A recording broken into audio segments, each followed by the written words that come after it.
जी अस्सलाम वालेकुम, good morning, good morning.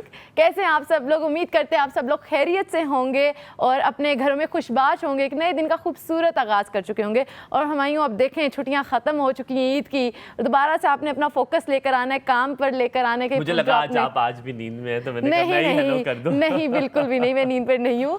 और छुट्टियां ख़त्म हो चुकी हैं, दोबारा से वापस आना एक थोड़ा मुश्किल लग रहा होता है, लेकिन ज़रूरी है, काम करना बहुत ज़रूरी है, क्योंकि काम करते हैं तो हम हॉलीडेज़ को एंजॉय करते हैं, वरना हॉलीडेज़ एंजॉय नहीं हो सकते।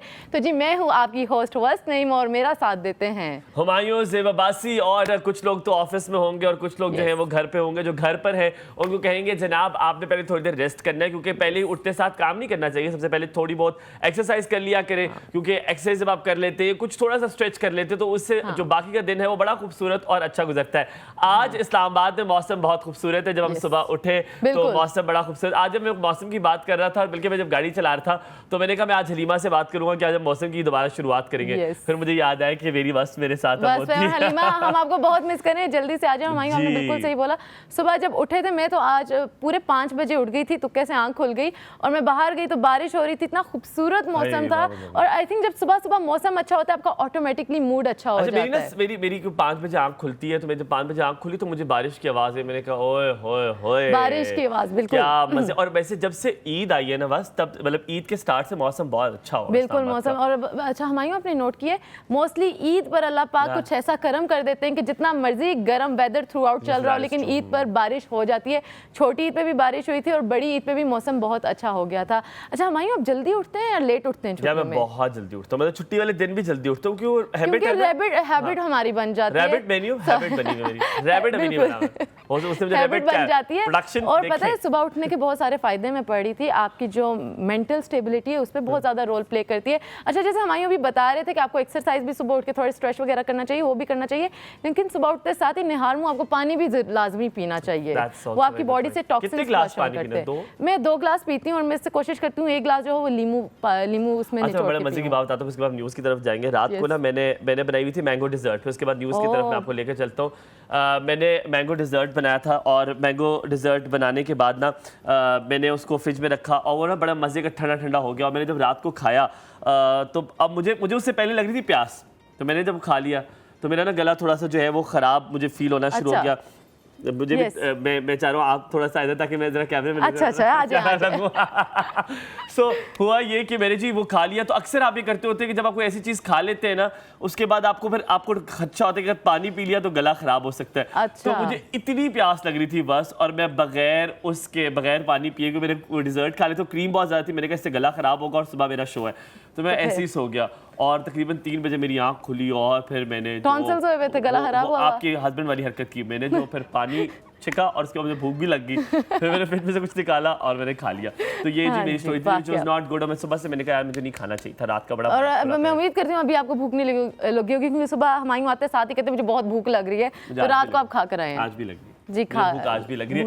लेडीज जेंटलमैन, सबसे पहली खबर की तरफ लेकर चलेंगे हमारे आफरीदी साहब लाला, नहीं जी जूनियर लाला। जनाब जूनियर लाला की बात करें, क्योंकि मैं आपको जूनियर लाला इसलिए कहता हूँ कि वो भी शाहिद खान आफरीदी की फैमिली में वो शामिल हो चुके हैं। शाहीन शाह आफरीदी ने बना लिया है एक नया रिकॉर्ड। जनाब इस नए रिकॉर्ड के बारे में आपको बताएं, ये हुआ है जनाब लंदन में, यानी कि बरतानिया में ये रिकॉर्ड बनाया गया है जब T20 ब्लास्ट हो रहा है, जिसमें शाहीन आफरीदी ने 1 नहीं 2 नहीं 3 नहीं बल्कि 4 विकेटें हासिल की, वो भी पहले ओवर में। जी हाँ, पहली बॉल की LBW हो गया, दूसरी बॉल की बोल्ड कर दिया, तीसरी बॉल की कुछ नहीं हुआ, चौथी बॉल पे फिर बोल्ड कर दिया, 5वीं बॉल की, और जनाब 5वीं बॉल में पता है क्या हुआ? कैच आउट हो गया। जबरदस्त, 4 विकेटें धड़ाधड़ शाहीन आफरीदी ने अपने नाम कर दी और प्लेयर ऑफ द मैच भी वो बन गए यकीनन। और ये पहली बार रिकॉर्ड कायम हुआ है T20 में कि पहले मैच में पहले ओवर में एक्चुअली शाहीन शाह आफरीदी ने जो है वो अपने नाम कर लिया ये रिकॉर्ड। 4 विकेटें हासिल करके तकरीबन 29 रन उन्होंने खाए, टोटल 4 ओवर्स कराए और 4 विकेटें हासिल की। ना कि खाली ये, आपको ये बताते चले कि शाहीन शाह आफरीदी 23 साल शाहीन शाह आफरीदी अंशा आफरीदी के अब शौहर भी हैं, जो कि शाहिद खान आफरीदी की बेटी है, और अब वो लाला की फैमिली में शामिल हो गए। तो जो लाला का नक्शे कदम है उस पर शाहीन शाह आफरीदी मेरे ख्याल में ना कि सिर्फ चल रहे हैं बल्कि आगे दौड़ भी रहे हैं। और शाहीन शाह आफरीदी के बारे में आपको ये भी बताता चलूँ कि T20 ब्लास्ट में वो बहुत अच्छी परफॉर्मेंस दे रहे हैं, और ये उम्मीद की जा रही है कि हो सकता है कि शाहीन शाह आफरीदी वाइस कैप्टन के लिए भी नामजद किए जा सकते हैं। तो जनाब ये आज खबर थी जो रिकॉर्ड कायम किया शाहीन शाह आफरीदी ने। मैंने कहा आपके साथ अब ये शेयर करें, आपके पास क्या खबर है? जबरदस्त, माशाल्लाह माशाल्लाह। आप हमें बरतानिया लेके गए तो हम आपको पाकिस्तान के पहाड़ों की तरफ लेके जाएंगे। तो जी बात करते हैं नागा पर्वत की, जिसको कहा जाता है कि वो दुनिया की 9वीं हाईएस्ट पीक है, माउंटेन है, और उसका जो निकनेम है उसको कहा जाता है कि वो किलर माउंटेन है। और उसकी हाइट जो है अगर वो बताई जाए, कातिल पहाड़ी जी 8136 मीटर अबव सी लेवल है। अच्छा, किलर माउंटेन उसको क्यों कहा जाता है? क्योंकि बहुत सारे क्लाइंबर्स जब उसको क्लाइंब कर रहे थे, सर करने की कोशिश कर रहे थे, तो अपनी जान उन्होंने गंवा दी थी, जान से हाथ धो बैठे थे, क्योंकि जो वो नागा पर्वत की चोटी है उसका जो टेरेन है, ट्रैक है, वो बहुत ही ज़्यादा डिफ़िकल्ट है, अनप्रेडिक्टेबल है, बर्फ़ ने उसको लपेटा हुआ है, एवलांचेस का ख़तरा होता है उसमें, और जो बर्फ़ कि बीच में बहुत ज़्यादा डीप गैप्स हैं जिसकी वजह से उसको क्लाइंब करना बहुत ज़्यादा मुश्किल है। देन एक्सट्रीम वेदर कंडीशंस है, टेम्परेचर बहुत ज़्यादा ड्रॉप हो जाता है, ऑक्सीजन लेवल ड्रॉप डाउन हो सकते हैं। तो कोई भी आम बंदा उस पहाड़ी को सर नहीं कर सकता। लेकिन हमारी 2 पाकिस्तानी ख़वातीन समीना बेग और नाइला कियानी ने माशाल्लाह माशाल्लाह इस संडे नागा पर्वत की चोटी को सर कर लिया है। और जो नागा पर्वत की चोटी है, नागा पर्वत की जो चोटी है उसको सर कर लिया है। और अब कहा जाता है कि जो नाइला कियानी हैं वो दुबई से ताल्लुक़ रखती हैं और रहती बैंकर हैं, और उनकी 2 बेटियां भी हैं माशाल्लाह से, और वो एमेच्योर बॉक्सर भी हैं और माउंटेनियर हैं। और उन्होंने उससे पहले, सिर्फ ये नागा पर्वत की पहली चोटी नहीं है जो उन्होंने सर की, उससे पहले उन्होंने बहुत सारी जो हाइटेड चोटियाँ हैं जिसमें केटू भी आता है, अनंतपूर्णा भी आता है, गशर ब्रह्म करके नाम है, 1 और 2, ये 2 पीक्स जो हैं, इन सारी पीक्स को वो ऑलरेडी सर कर चुकी हुई हैं। और जो पहले और अभी हाल में जो 2023 के शुरू में उन्होंने माउंट एवरेस्ट को भी क्लाइंब कर लिया, उसको भी सर कर लिया, और वो सेकेंड पाकिस्तानी वुमेन है जिन्होंने माउंट एवरेस्ट को सर किया है। और जो दूसरी ख्वातीन है जिन्होंने पहली दफ़ा सर किया था वो समीना बेग है, 2014 में उन्होंने सर किया था। तो ये दोनों ख्वातीन जो है पाकिस्तान के लिए एक बहुत ही फ़ख्र का मुकाम हासिल रखती हैं, क्योंकि ये सिर्फ हमारे लिए मोटिवेशन ही नहीं बल्कि इंस्पिरेशन भी है कि बता सकती हैं कि औरतें इस दुनिया में बहुत कुछ कर सकती हैं और कोई भी चीज़ जो है वो हासिल कर सकती है। अगर वो अपना इरादा पुख्ता रखें, जोश हो उनके अंदर, वलवला हो, तो वो बिल्कुल हासिल कर सकती है। और हम उनको बहुत ज़्यादा मुबारकबाद देंगे दोनों ख्वातीन को। तो हमारी ये हमारे पास खबर थी जी। और अगर मैं आपको समीना और नाइला के बारे में ये बात बताऊं, आपने बड़े मज़े की बात बताई कि उन्होंने ये जो चोटी सर कर ली, सुबह 11 बजे तकरीबन उन्होंने ये चोटी जब सर की, और वो जब उन्होंने अपने ट्विटर पैगाम में लिखा कि जनाब वो सर कर चुके, उनके मतलब नॉट उन्होंने बल्कि जो मेट्रोलॉजिकल डिपार्टमेंट था उन्होंने बताया कि उन्होंने ये सर कर ली है। पाकिस्तान का झंडा जनाब नागा पर्वत पे उन्होंने गाड़ दिया। और ये से पहले आपको ये बताऊं कि कुछ दिन पहले साजिद सतपारा जो कि इसी माउंटेन नागा पर्वत पे उन्होंने सर की थी, लेकिन उनकी अचीवमेंट ये थी कि बगैर ऑक्सीजन के उन्होंने ये पहाड़ी सर की थी। तो जनाब पाकिस्तानी जो है वो नाम अपनी फहरिस्त में लिखे जा रहे हैं। तकरीबन 40 को पैमा थे जो कि इस पहाड़ी पर चढ़े, जिसमें गैर मुल्की भी शामिल थे और पाकिस्तानी तकरीबन 10 लोग शामिल थे। अगली खबर की तरफ जाके आपको लेके जाएं। अक्सर आपने देखा होगा कि जब गटर की सफाई हो रही होती है तो बहुत सारे ऐसे लोग गटर के अंदर जा रहे होते हैं और जाकर सारा गंद जो है वो बाहर लेकर आ रहे होते हैं। मेरे दिल में उनके लिए बहुत इमेंस रिस्पेक्ट होती है, क्योंकि जो गंदगी आप मचाते हैं वो साफ़ करते हैं। यकीनन उसको उसका जो है वो फ़ायदा मिलता है, यकीनन उनको उसका पैसे मिलते हैं, लेकिन वो लोग किस मुश्किल से जाकर अंदर जाकर, क्योंकि वहाँ पे बहुत सारी गैसेस भी होती हैं, वो साफ़ करते हैं। इसी हवाले से खबर आपको बताएं जनाब, लंदन में साउथ थेम्स का, अगर आपको पता हो, जो लंदन यानी बरतानिया जो जा चुके हैं, सेंट्रल लंदन में जा चुके हैं, उनको पता हो कि वहाँ पे एक टनल है जिसको टाइडवे टनल कहा जाता है। एक कंपनी भी है और इस कंपनी ने उसको नाम दे दिया टाइडवे। अगर आप देख सकते हैं स्क्रीन पे, ये जनाब गटर का टनल है, ठीक है। यहाँ पर सीवेज का पानी वो वाला पाकिस्तानी वाला गटर नहीं, क्योंकि हमारे गटर तो बहुत गंदे होते हैं, ये वो वाला नहीं है, लेकिन सीवेज का पानी इससे जाता है। इन्होंने इसको सारे आर्टिफिशियल प्लांट्स लगाकर इन्होंने इसको खूबसूरत बनाया ताकि दिखाया जा सके कि कैसे वाइल्ड लाइफ को बचाना बहुत ज़रूरी है। जैसे जैसे क्लाइमेट चेंजेस आ रहे हैं, जैसे कल भी हमने बात की थी, जो पोल्यूशन है, क्लाइमेट चेंज है और इमिशन ऑफ इंडस्ट्रियलाइजेशन, जो इमिशन ऑफ गैसेज है इंडस्ट्रियलाइजेशन में, उसकी वजह से खाली इंसानों को नुकसान नहीं पहुंच रहा, बल्कि जो अदर स्पीशीज़ है, जिसमें मछलियाँ हैं, जिसमें मैमल्स हैं, बहुत सारे ऐसे जानवर हैं जो कि इससे बहुत अफेक्ट हो रहे हैं, उनके घर अफेक्ट हो रहे हैं, उनका हैबिटेट इससे बहुत ज़्यादा अफेक्ट हो रहा है। उसको बचाने के लिए बरतानिया की कंपनी है, उन्होंने ये बेड़ा उठाया और उन्होंने कहा कि हम इस टनल को जो है वो इस तरह खूबसूरती से जाएंगे और 20 लोगों को हम इसका विजिट कराएंगे ताकि देख सकें, इसकी एडवर्टाइजमेंट हो सके और बताया जा सके कितना ज़रूरी है हैबिटेट को बचाना, कितना ज़रूरी है प्लांट्स लगाना, कितना ज़रूरी है हमें अपने सीवेज सिस्टम को ऐसा डाइल्यूट करना, ऐसा बेहतर करना, ऐसा साफ़ करना, क्योंकि इवेंचुअली इस दुनिया में हमने रहना है और बहुत अरसे तक रहना है। तो ये बड़ा अच्छा इनिशिएटिव था, बड़ा खूबसूरत टनल है। बैलेटिंग जारी होगी 2025 में जो है वो इसकी इनॉग्रेशन वो करेंगे और ये खबर थी जो आपके सामने हम पेश करना चाह रहे थे। अब अगली खबर कौन सी है ये आपको बस बताएंगे। जी ज़बरदस्त जी, हमारे पास जो अगली खबर है वो साइंस और टेक्नोलॉजी के हवाले से है। अगर बात की जाए साइंस और टेक्नोलॉजी की तो वो दिन ब दिन तरक्की करी, हम ये नहीं कह रहे कि सालों में तरक्की करी, दिन ब दिन तरक्की करी है। और अब देखा जा रहा है कि ह्यूमन पावर को रिप्लेस किया जा रहा है रोबोटिक्स से। जी हाँ जी, बहुत सारे सेक्टर्स में, प्रोफेशनल सेक्टर्स में अब जो रोबोट्स हैं उनको इंक्लूड किया जा रहा है, क्योंकि वो एक तो वो टायर्ड नहीं होते, वो टायर्डलेसली काम कर सकते हैं, ज़्यादा एफिशिएंसी से इनपुट दे सकते हैं, जिसकी वजह से आउटपुट ज़्यादा मिलता है। तो बहुत सारे प्रोफेशनल सेक्टर्स में रोबोट्स इन्वॉल्व किए जा रहे हैं, इंक्लूड किए जा रहे हैं। अभी मैं एक ही रिसर्च देख रही थी कि चाइना में एक रेस्टोरेंट है जिसमें उन्होंने वेटर्स को रिप्लेस कर दिया हुआ है रोबोटिक वेटर से, और वो खाना सर्व कर रहे हैं, अपने कस्टमर्स को रोबोट सर्व कर रहे हैं। तो मैंने कहा वाह ज़बरदस्त, क्या चीज़ है। तो इसी तरह साउथ कोरिया में जो south Korean institution of industrial technology, उन्होंने एक रोबोट लॉन्च की है जिसका नाम एवर 6 है, और वो ऑर्केस्ट्रा जो एक म्यूज़िक इंस्ट्रूमेंट है उसको कंडक्ट करता है। तो मतलब सोचें, अब म्यूज़िक मौसीकी भी रोबोट्स कंडक्ट करेंगे। तो वो कहते हैं कि उसकी जो शक्ल है वो बिल्कुल ह्यूमनाइड शक्ल है उसकी, उसके हाथ भी हैं, और वो मोशन टेक्नोलॉजी के थ्रू, वो आर्टिफिशियल इंटेलिजेंस के थ्रू वो म्यूज़िक प्ले करता है। और ना सिर्फ वो प्ले करते हैं बल्कि उससे अब लोग सीख भी सकते हैं।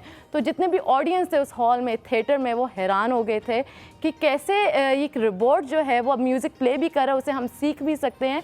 तो जैसे जैसे टेक्नोलॉजी एडवांस किए जा रही है तो रोबोट्स आपकी लाइफ में इंक्लूड होते जा रहे हैं। और परसों में एक मीम भी पढ़ी थी, मुझे बहुत ज़्यादा हंसी आई कि एक औरत है वो अपनी बेटे को बोलती है कि आगे कि 2050 में जो हो रहा होगा वो ये कि बेटा कोई भी ले आना, रोबोट ना ले आना घर में, कि उस शादी उसे कर लो, क्योंकि लोग जो है बहुत सारी मूवीज़ बना रहे हैं और उसको अपने कामों के लिए इस्तेमाल कर रहे हैं। तो वो बिल्कुल ही ह्यूमन की रिप्लेसमेंट देने शुरू हो गए। मायूं, आपको क्या लगता है 2050 में वाकई में यही तो नहीं होने शुरू हो जाएगा? यार अल्लाह ना करे ऐसा हो, पर मैं आपको ये बताऊं, रोबोट का तो मुझे पता नहीं, लेकिन जापान में एक शख्स ने मगरमच्छ से शादी की है। ये कुछ दिनों पहले की स्टोरी है, और उसने मगरमच्छ से शादी की है। उसके पीछे क्या हकीकत है, क्या कहानी है, ये तो यकीनन मैं आपको किसी प्रोग्राम में ज़रूर इसके साथ शेयर करूंगा, लेकिन उसने मगरमच्छ के साथ शादी की 2 दिन पहले की स्टोरी है।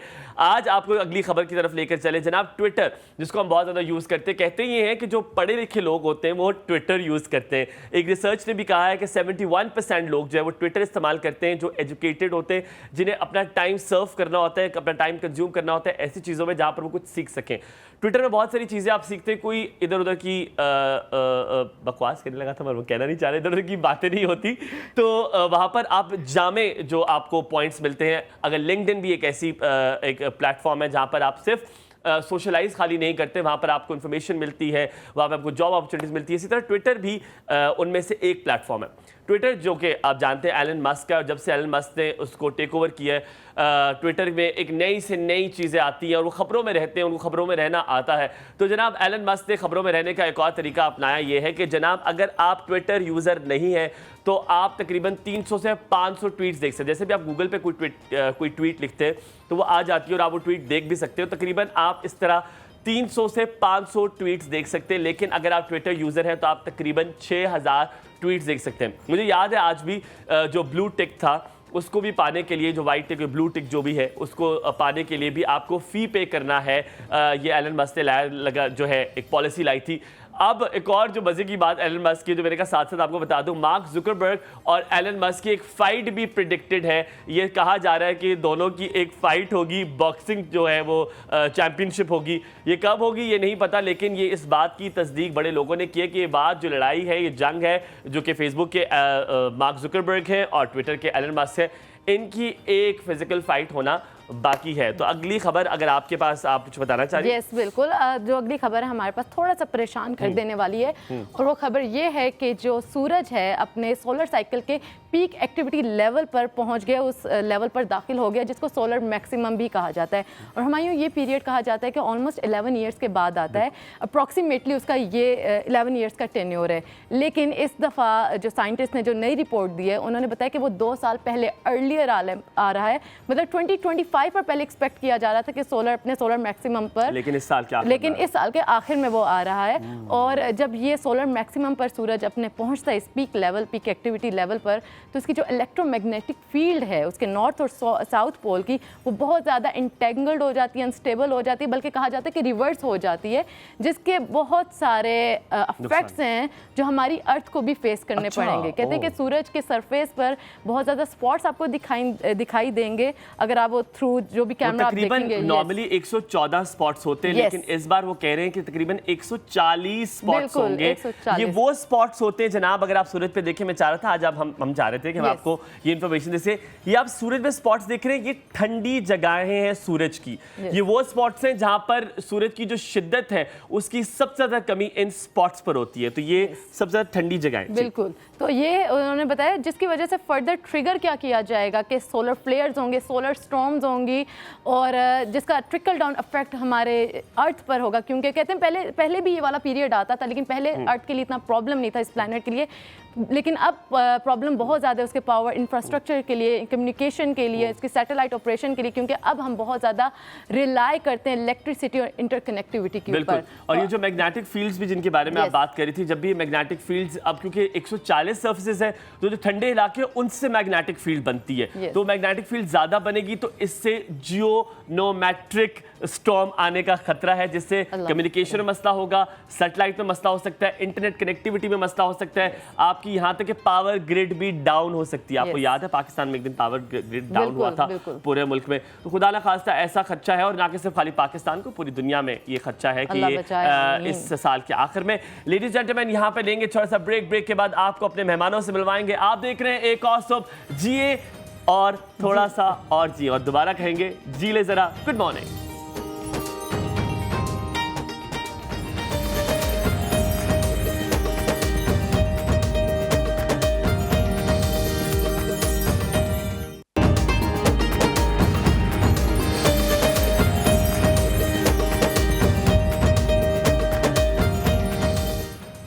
Welcome back, good morning once again. आप देख रहे हैं एक और सुबह हुमायूं ज़ेबाबासी और वस्फ नईम के साथ। लेडीज एंड जेंटलमैन, आपको पहले कहा था ना कि आपको अपने मेहमानों से मिलवाएंगे, और आज इस खूबसूरत सेट पे हमने खूबसूरत लोगों को बुलाया जो आपको खूबसूरत बना सकते हैं। कहा यह जाता है कि खूबसूरती का हक जो है वो ख़वातीन को थोड़ा ज़्यादा होता है, वो इसलिए क्योंकि उनको बनने संवरने का शौक़ ज़्यादा होता है, वो इसलिए कि वो चाहती है कि लोग उनको देखें और लोग उनको सराहें, उनको अप्रिसिएशन का बड़ा शौक़ होता है।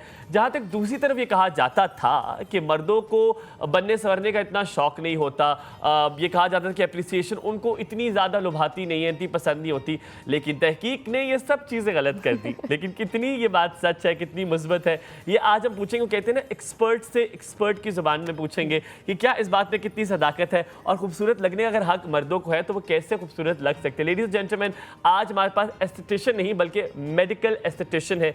फ़र्क क्या है, ये होता क्या है, कैटेगराइज कैसे करते हैं? फ़ायज़ा हैदर हमारे साथ मौजूद हैं। अस्सलाम वालेकुम, कैसी हैं? अस्सलाम वालेकुम फ़ायज़ा, कैसी हैं आप? मैं ठीक हूं अल्हम्दुलिल्लाह। फ़ायज़ा बहुत प्यारी लग रही है। सबसे पहले हम आपसे यहाँ से शुरू करेंगे। माशाल्लाह। गुड मॉर्निंग, गुड मॉर्निंग, बहुत बहुत आपको सुबह खैर। उम्मीद है आज की सुबह अच्छी हुई होगी, मौसम तो इस्लामाबाद का अच्छा ही है। यस, हाँ जी, और इससे फ़र्क पड़ता है आपके स्किन पे भी कि अगर आप खुश हैं, आप क्योंकि diet start not from the diet but start from the mood. कहा यह जाता है कि अगर आपका मूड अच्छा है तो फिर सब अच्छा है। ये बात दुरुस्त है? बिल्कुल, ये बड़े मजे की बात की है हमायूं आपने, और ये मतलब मैंने क्लिक की है इस बात के साथ कि मूड होता है, वो मोटिवेशन का मूड होता है तो डाइट भी स्टार्ट होती है। बिल्कुल ऐसे ही है। मौसम अच्छा हो तो आप उठते हो, आपको खुद भी दिल करता है आप अपने पे मेहनत करो, अच्छे बिल्कुल ऐसा ही होता है। जब मौसम अच्छा ना हो तो फिर बंदा कहता है चलो छोड़ो जो करना है बहुत वैसे ही ज्यादा होगा। इफेक्ट डालता है, मैंने भी नोट किया मौसम जो आपके मूड पे इस कदर इफेक्ट डालता है, बल्कि आपके एनर्जी लेवल्स भी बहुत ज्यादा डाउन हो जाते हैं। मैं सर्दियों में कभी इतना लो फील नहीं करती जितना मैं अभी फील कर रही होती हूँ, बट शुक्र अल्हम्दुलिल्लाह आज सुबह मौसम बहुत अच्छा था, बारिश हो रही थी। तो हाँ जी, सबसे पहले अब फायजा हमें बताएं, जैसे अभी हुमायूं ने वो पूछा है ना कि क्या फ़र्क क्या है बेसिकली मेडिकल एस्थेटिशियन और सिंपल एस्थेटिशियन में, ताकि हमारे व्यूअर्स को पता चले। ज़रूर। सो बेसिकली इस वक्त पाकिस्तान में एक एस्थेटिशियन की टर्म यूज़ इतनी ज़्यादा की ही नहीं जा रही। बाहर के मुल्क में हम एस्थेटिशियन उसको कहते हैं जो नॉर्मल, जिस तरह हमारे सैलून्स में होता है, जिस तरह नॉर्मल फेशियल्स हो रहे हैं, आपकी स्किन के मैनिक्योर्स पेडिक्योर्स हो रहे हैं, उसको हम एक नॉर्मल एस्थेटिशियन कहते हैं। नॉर्मल फेशियल किसको कहती हैं? वो क्लेंजिंग वाला या वो हाइड्रा वाला भी नॉर्मल फेशियल ही है? हाइड्रा एक मेडिकल प्रोसीजर है, दैट्स नॉट नॉर्मल फेशियल। या नॉर्मल फेशियल वही क्लिनजिंग, स्क्रबिंग और जो ऊपर हो रहा है जिसमें कोई मेडिकल इंस्ट्रूमेंट या कोई मेडिकल गाइडलाइन को हम फॉलो नहीं कर रहे हैं, जो नॉर्मली कर सकते हैं, जो सिर्फ आपने एक नॉर्मल सी सर्टिफिकेशन की है और आप कर सकते हो। मेडिकल एस्थेटिशियन में, मेडिकल में ये होता है कि आप बहुत सारी चीज़ें अंडर द मेडिकल गाइडलाइन कर रहे हो। आपकी एक मेडिकल एक साइंस नॉलेज, बॉडी फिजियोलॉजी आपको होना बहुत ज़रूरी होता है। ये तो काफी टेक्निकल। अच्छा, मैं अब पहले शुरुआत अब करेंगे क्योंकि अब जो ट्रेंड आया, हम बहुत बात करते हैं हाइड्रा की। हाइड्रा फेशियल ऐसा है कि वो सब कहते हैं कि ये तो करा ले, इससे कोई फर्क नहीं पड़ता, आपकी स्किन जो है वो उसमें से गंद गुबार निकल जाता है, इसके कोई साइड इफेक्ट्स नहीं है। लेकिन आपने कहा कि ये नॉर्मल फेशियल से मुख्तलिफ है, यानी कि इसके लिए टेक्निक्स और आपको ट्रिक्स भी क्या चाहिए, या ये कोई भी कर सकता है? किसी से अगर आपसे मैंने सीख लिया हाइड्रा तो मैं करना शुरू कर दूं? कि मैं ऐसे लोगों को जानता हूं जिन्होंने प्रॉपर एस्थेटिशियन से सीखा और उन्होंने अपने क्लिनिक खोली और वो हाइड्रा फेशियल धड़ाधड़ करी जा रहे हैं। तो क्या ये ठीक है? आप किसी से भी हाइड्रा फेशियल करा सकते हैं कि नहीं? आपको सोचना वो ट्रिक्स और टिप्स और वो टेक्निक्स क्या है इसके लिए? सो बेसिकली अगैन मैं एक बात कहूँगी कि जब आप कहीं जा रहे हैं, आपको पता होना चाहिए कि आप क्या बेसिकली कराने जा रहे हैं। आपको पता होना चाहिए अगला सर्टिफाइड है कि नहीं। अनफॉर्चुनेटली हमारे मुल्क का अलमिया है कि हम यूट्यूब से, सोशल मीडिया से देख के सब डॉक्टर्स भी बने हुए हैं। जिस तरह कोई डॉक्टर के पास आता है तो वो अपनी रिसर्च खुद करके आता है। डॉक्टर गूगल है कि हाँ मुझे ये सिम्टम्स हैं लेकिन मेरी ये मेडिसिन यूज़ होगी, तो आप मेरे पास फिर क्यों आए जब आपने सारा सर्च कर लिया है। तो हाइड्रा फेशियल एक मेडिकल, एक क्लिनिकल प्रोसीजर है। उसको प्लीज़ सैलून्स में जो आजकल हो रहे हैं, अगैन मैं कहूँगी चेक एंड बैलेंस करने की बहुत ज़रूरत है। आप अपनी स्किन आपको एक दफ़ा मिली और आपको पता है स्किन आपकी बॉडी का लार्जेस्ट ऑर्गन है। स्किन इज एन ऑर्गन और लार्जेस्ट ऑर्गन है क्योंकि आपकी पूरी बॉडी उससे कंसिस्ट करती है।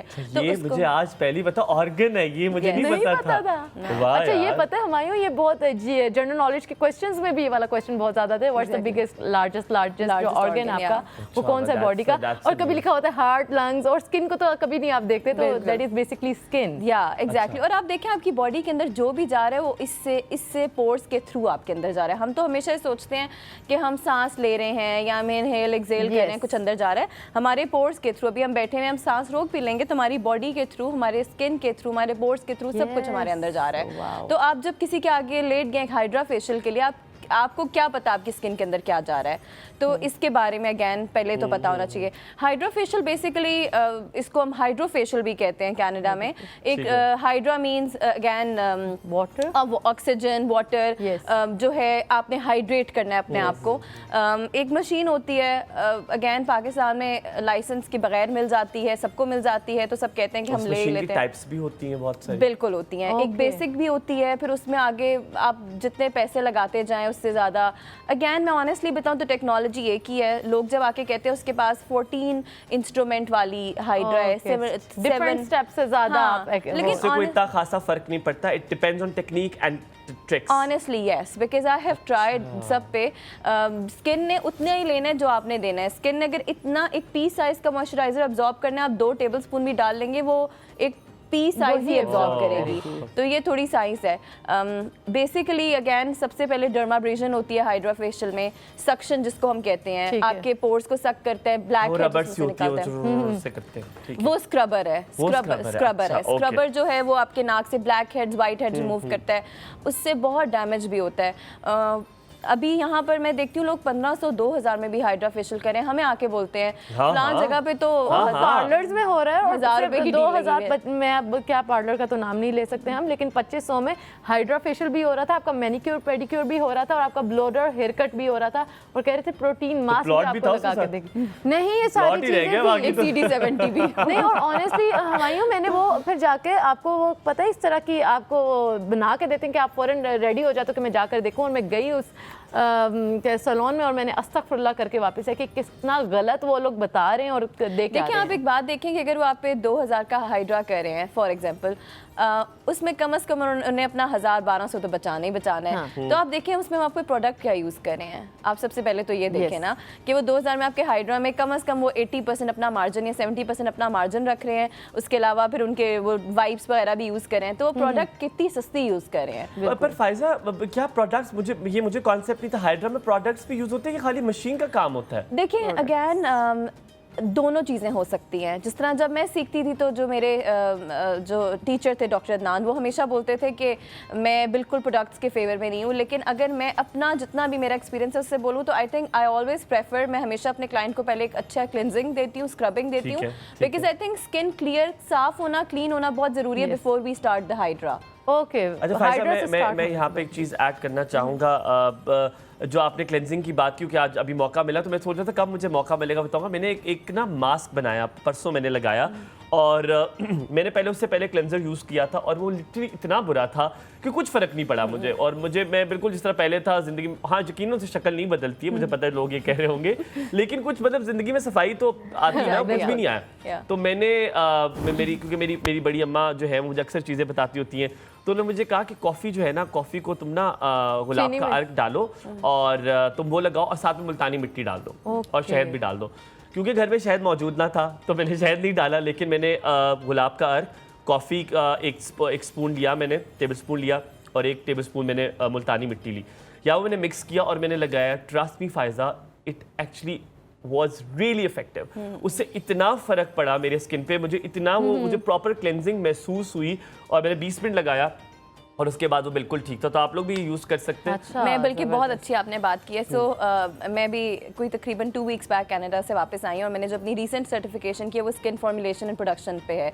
तो बेसिकली मैं रिसेंटली देख रही हूँ, जिस तरह हम लोग पहले शोज़ में टोटकों में बहुत बातें करते थे, और अब रिसेंटली जो हमारी नई जनरेशन आई है, अभी मैं एक शो भी देख रही थी, उसमें एक डॉक्टर ने आके कहा कि अपने किचन के सामान मत ज़ाया करें। तो मैं बड़ी हुई, बल्कि वो जो होस्ट थे नजम ही थे, तो मैंने उनको मैसेज किया, मैंने भी तो मैं ना उनको कहा, मैंने कहा कि मुझे तो इतना गुस्सा आ रहा है ये बात सुन के। होता क्या है, जो हमारी बेसिक स्किन को चीज़ें चाहिए होती हैं, AHAs, BHAs, रेटिनॉल, रेटिनॉइड्स जिसको हम पढ़ते हैं, आपको पता है वो सब कहाँ से आते हैं? वो सब ऑर्गेनिक कंपाउंड से निकलते हैं। तो ये लोगों को क्या लगती है चीजें कैसे बनती हैं? वो किचन से निकलती हैं, मतलब घरेलू टोटके विल हेल्प यू एक्चुअली। तो बेसिकली सारे ओरिजिन ही वो हैं। जिस तरह आप समझे कि हमारी स्किन को lactic acid, malic acid, mandelic acid चाहिए, वो क्या है? सेब में, बादाम में, दूध में, विटामिन C चाहिए लेमन में। सिर्फ फर्क ये होता है कि हमें कंसंट्रेशन नहीं पता। हमारी स्किन की बेसिक जो बेस है वो एल्कलाइन है। हम लोग लीमू इस्तेमाल करेंगे तो पूरा फुल फेस पे लीमू लगा लेंगे, अब आप देख नहीं रहे कि वो एसिडिक हो गया पूरा फेस आपका। तो बस हमें कंसंट्रेशन नहीं पता, पर यकीन करें कितना डालना है कितना नहीं डालना ये नहीं पता, वरना तो और थोड़ा मेसी हो जाता है ऑनेस्टली। ना हमें लगता है सीरम हमने लगाया और हम घर से निकल गए, अब हम उसकी जगह ग्रीन टी लगा के नहीं निकल सकते। लेकिन ट्रस्ट मी, ये बहुत अच्छी जो आपने बताया, मैं बहुत करती हूँ। इसके साथ मैं चीनी भी डाल लेती हूँ। मैंने भी बोला शुगर और कॉफी मास्क होता है ग्राइंड करके, नहीं क्योंकि एज एक्सफोलिएटर स्क्रब की तरह भी काम करता है। हाँ, मैंने सुना कि जो चीनी है वो आपके लिए लिटरली क्लेंजर की तरह, स्क्रब की तरह आपके लिए यूज किया जाता है, क्योंकि वो आप जिसको रब करते जाते हैं वो डिसॉल्व होती जाएगी। वो बहुत अच्छा एक्सफोलिएटर है। अच्छा, कोई 3-4 ऐसे टोटके आपके जो है जो टॉप पर है फायजा यूज करती है? हुमायूं, इससे पहले मैं एक और अपना टोटका भी शेयर करूंगी। मेरी स्किन एक्सट्रीमली ड्राई, अगर आप अभी भी मेरे हाथों को देखोगे ना तो बहुत फ्रैकल्स हैं इसमें, बहुत ज़्यादा ड्राई स्किन है। तो जब मेरी शादी थी और वो दुल्हन वाला मेकअप होना था और सर्दियाँ भी थी, क्या नाम है, निकाह के टाइम पर, तो मेरी स्किन इतनी ज़्यादा ब्रस्ट हो जाती थी कि कोई मेकअप तो टिकने का नाम ही नहीं होता था। तो भाई मेरी नानी ने मुझे बताया कि वो ना मलाई आप लो और उसके जाके मसाज करो। बिल्कुल हमायूं, मुझे लगता है मैंने कहा कि मैं पूरी ज़िंदगी कर ही क्या रही थी, मलाई मेरे घर में थी और मैं कितनी जाके प्रोडक्ट्स खरीदती रही कि उसने मेरी स्किन को इतना मॉइस्चराइज किया कि वो मेकअप बिल्कुल सब्टल हो गया और जैसे नॉर्मल स्किन पर मेकअप आता है प्राइमर के थ्रू उस तरह का वो मेकअप आ गया। तो मेरे ख्याल में मलाई भी बहुत ज़्यादा हेल्प करती है उन लोगों के लिए जिनकी बहुत ज़्यादा एक्सट्रीम ड्राई स्किन है। दूध है ना, लैक्टिक एसिड है, अगेन ए चीज़ है, जिससे आपने टोटकों की भी बात की, ये सब चीज़ें ना, बादाम हो गए, सेब हो गया, हल्दी, टर्मरिक जो है, टर्मरिक इतनी अच्छी एंटी इंफ्लेमेशन, अगर आपको दाने हैं कुछ भी है, आप ये सब चीज़ें, अगेन बात सिर्फ ये कि उसको कंसंट्रेशन सही में यूज़ करें। हल्दी डालनी, एक पिंच डालें, अब आप आधी चम्मच डालेंगे तो आप पीले ऑब्वियसली होकर निकल आएंगे। दूध, लैक्टिक एसिड बहुत अच्छा है, लेमन या ऑरेंज आप यूज़ कर सकते हैं। अभी आपने हमें बिल्कुल ठीक ठाक 3 अपनी टोटके बताने हैं, प्रॉपर हमने सुनने और आपने याद करके रखते हैं। हम कॉलर लेते हैं, कॉलर के बाद आपके 3 टॉप टोटके जो है वो हमने सुनने और देखेंगे, फिर हम भी वो करेंगे और आसान वाले बताने। हमारे साथ कॉलर है याहिया जी। अस्सलाम वालेकुम, गुड मॉर्निंग, क्या हाल चाल है? गुड मॉर्निंग याहिया, कैसे हैं आप? Very good morning to all of you.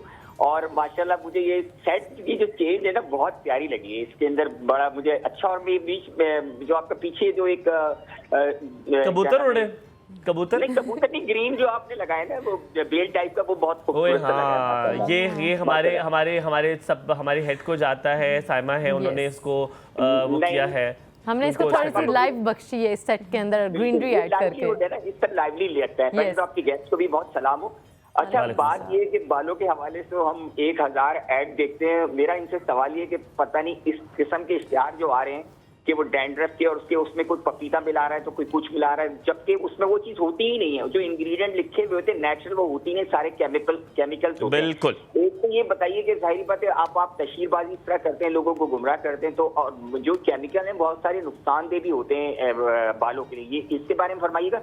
और दूसरा मेरा सवाल ये कि देखें, हम जो हमारे जैसे हम मर्दों की अगर हम बात करते हैं तो मर्दों के बाल हम तो इतनी तवज्जो नहीं देते बालों पे कि लेकिन मैं ये समझ में नहीं आता कि हमें कौन सा शैम्पू यूज करें। मैं तो सारी जिंदगी मैं तो साबुन से बाल धोए और अल्लाह का शुक्र है मेरे अभी याहिया सारी बातें छोड़े, आप मुझे सिर्फ एक चीज आज आपने बतानी है। आप अपना टोटका बताएं, आप कोई ना कोई टोटका जरूर इस्तेमाल करते होंगे, अपने टोटका शेयर करें हमारे साथ। मेरा टोटका कोई नहीं है, मैं देखिए टोटका पता है क्या, सच्ची बात मैं बताऊं, मेरे पास एक टोटका ये है कि आप खुश रहना सीखिए। आप जितनी भी अपने, जब तक आपका मेंटल हेल्थ सही नहीं होगा ना, आपकी कोई चीज सही नहीं होगी। दुरुस्त। और अगर बिल्कुल, और जलना कुड़ना छोड़ दें तो आपके बाल सब सही हो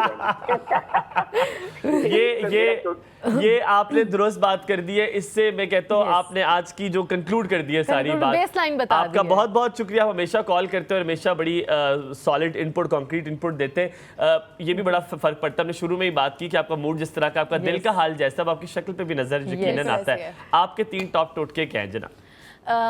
अगेन मैं कहूँगी कि डिपेंड करता है आपकी स्किन कैसी है, लेकिन अगर आपकी एक्नी है तो आप थोड़ा सा दूध लें। आप कच्चा दूध भी ले सकते हैं, जैसे अगर आप फ्रेश ले रहे हैं, लेकिन अगर आप डब्बे वाला ले रहे हैं तो कोई भी लें। उसमें मैं फिर साथ साथ थोड़ा बताना चाहूँगी, इसमें लैक्टिक एसिड होता है जो हम सीरम्स में अपने देखते हैं, ठीक है, जो कि आपकी हाइड्रेशन में हेल्प करता है, आपके ब्राइटनिंग में हेल्प करता है, आपके जो पिगमेंटेशन है उसमें हेल्प करता है। दूध में आप थोड़ी सी पिंच ऑफ हल्दी डालें तो हल्दी आपकी एक्नी को भी ना हेल्प करेगी। आप बता सकते हैं कितना दूध डालना है? कितना? Pinch of turmeric. दूध कितना? अगर आप खाली फेस पे यूज करें तो आई थिंक 2 टेबलस्पून ही बहुत होगा। आपने इसको एज अ मास्क लगाना है, आप इसको यूज कर सकते हैं। अगर आपके फेस पे हेयर हैं तो आप बेसन ले सकते हैं। अगेन बेसन में आप थोड़ा सा डाल लें, दूध डाल लें, थोड़ा सा दही भी डाल सकते हैं। जो पहले वाला था दूध और हल्दी का आपने एक चुटकी डाला, वो अलग मास्क है? वो मास्क है, या वो आपने सिर्फ मास्क की तरह एज अ मास्क लगाना है और वो हर स्किन टाइप लगा सकती है। अगर आपकी एक्नी भी है ना, अगर आपकी एक्टिव एक्नी है तब भी लगा सकते हैं। और अगर कम होती है थोड़ी, कम नहीं होगी लेकिन सेटल डाउन होगी, फैलेगी नहीं, क्योंकि हल्दी है ना उसमें। रिड्यूस होना। हाँ जी, रिड्यूस हो जाएगी, सेटल डाउन हो जाएगी। दूसरा क्या टोटका था वो? अगर आपके फेशियल हेयर है, जिस तरह लेजर के लिए क्लाइंट्स आते हैं, वो लेजर नहीं कराना चाहते, फैमिली नहीं मानती, तो मैं उनको कहती हूँ कि बेसन एक बहुत अच्छी चीज़ है। आप बेसन में दूध डालें, थोड़ा सा लेमन भी 1-2 ड्रॉप स्क्वीज करें। अगैन विटामिन सी है तो उसमें क्या होता है कि आपकी ब्राइटनिंग भी करेगा। उसको लगा लें एज अ मास्क। जब वो ड्राई हो जाए तो उसको आप हाथ से ना थोड़ा सा उसको करें तो एक्स्ट्रा जो हल्के से बाल, जिसको हम रुआ कहते हैं ना, वो निकल सकता है। स्पेशली मेरे पास बहुत सारे क्वेश्चन आते हैं कि आजकल जो जनरेशन है, अगेन जिस तरह कहते हैं you are what you eat. Yes. और मैं तो हमेशा कहती हूँ कि स्किन केयर वो होनी चाहिए विच यू कैन ईट। ठीक तो है। आप अपने सामने सोचें हाँ, कि एक बड़ी मुश्किल बात टेक्निकल सी चीज़ है। तो जिस तरह वो कहती हैं कि आजकल बच्चे चिकन वगैरह खा रहे हैं, ब्रॉयलर बहुत खा रहे हैं, तो उसमें छोटी यंग बच्चों के भी बॉडी पे बहुत बाल हैं, सही कह ठीक रहा हो हूँ। गया। और उनको ये होता है कि फ्यूचर में, तो उनको मैं हमेशा बोलती हूँ कि बच्चों को आपकी बेसन तीसरी लगा टिप ना हम इस कॉल के हाँ, बाद इस सुनेंगे। कॉल के आपने- बाद आपने लेंगे। मजेदार से टिप बता यस, है, ज़रूर। हमारे साथ हमारे रेगुलर कॉलर मौजूद हैं कशफ राना फैसलाबाद से। अस्सलाम वालेकुम कशफ, कैसी हैं आप? वालेकुम सलाम। मैं हस्बे मामूल बहुत अच्छी हूँ। आप लोग सुनाएं कैसे मजाज है आज आपके? आप टिप टॉप नहीं है। नहीं उन्होंने कहा हस्बे मामूल बिल्कुल अच्छी और टिप टॉप का ही उसका हाँ सिनोनिम है। अच्छा कशफ, आप बताएं आप कोई टोटका यूज़ करती हैं जो हमारे साथ शेयर कर सकें? आपके टिप टॉप होने का राज क्या है? मैं अल्हम्दुलिल्लाह कुदरती ब्यूटी है मेरी, मैं कभी कुछ माशाल्लाह। यूज नहीं किया। अच्छा बस कर दे ना करे। आपने तो मुझे लगता है किचन का सामान आधा तो सौदा आपके लिए आता होगा, है ना कश्यप? यकीन करें कुछ नहीं, यकीन करें कुछ कोई नहीं कोई use नहीं मजेदार सा करती। टोटका तो बताएं जो आप इस्तेमाल करती हो। और कुछ भी नहीं यूज करती, यकीन करें। मैंने बताया नेचुरल ब्यूटी, बस मैंने कभी जरूर नहीं किया। माशाल्लाह माशाल्लाह। ये हालात की खराबी की वजह से कुछ यूज नहीं करती। ना कभी जरूर किया, ना कभी गौर किया मैंने। चलो, अच्छा मेरे ख्याल में अब थोड़ा सा गौर कर लिया जाए। और अच्छा अब क्या कहना चाहेंगे बताएं। बहुत प्यारी लग रही है माशाल्लाह। Thank आपने you बहुत so अच्छा पहना हुआ है, जोड़ा आप सूट कर रहा है आप पे, हम बहुत देते नहीं है अच्छा लग जोड़े, रहा है। हम वो वाला प्रोग्राम नहीं है कि हम कहेंगे जोड़ा। नहीं, थैंक यू सो मच कश, थैंक यू सो मच। अलबत्ता डिजाइन थोड़ा औखा सा है, लेकिन अच्छा लग रहा है आप पे। मेरे पहनते हुए भी मुझे लग रहा था ये को थोड़ा औखा ही है, लेकिन फिर पहन लिया हमने कहा कोई नहीं, खैर हाँ जी, लेकिन सूट कर रहा है आप पे। हाँ। थैंक यू सो कश्यप आपकी मच। नंदे हैं? कश्यप आपकी नंदे हैं? आपकी नंदे हैं? हाँ जी अल्हम्दुलिल्लाह अल्लाह है, ताला ठीक है, रहम करे, माशाल्लाह। अल्लाह रहम करे। अपना बहुत ख्याल रखिएगा, आपसे बात करके बड़ा अच्छा लगता है। बहुत प्यारी हमारी कॉलर है। यकीन माने जो हंसी के जो है ना बोगले आपको नजर आना शुरू हो जाए प्रोग्राम में, बहुत खूबसूरत आप लोग की ये इनपुट होती है जो हमें लिटरली एनर्जाइज करती है, जिसकी वजह से आज हम यहाँ पे बैठे होते हैं। यहाँ पे लेंगे थोड़ा सा ब्रेक। अगर आपने वो तीसरा टोटका भी सुना और उसके बारे में हम बात करेंगे, आईलैशेस एक्सटेंशन के हवाले से बात करेंगे, जो लोगों को बहुत शौक है आजकल। क्या उससे कहा जाता है कि जो आपकी पलकें होती हैं वो गिर जाती हैं, क्या इसमें कितनी सदाकत है, कितनी सच्चाई है, ये सब कुछ पूछेंगे लेकिन इस ब्रेक के बाद। आप रहिए हमारे साथ। Good morning.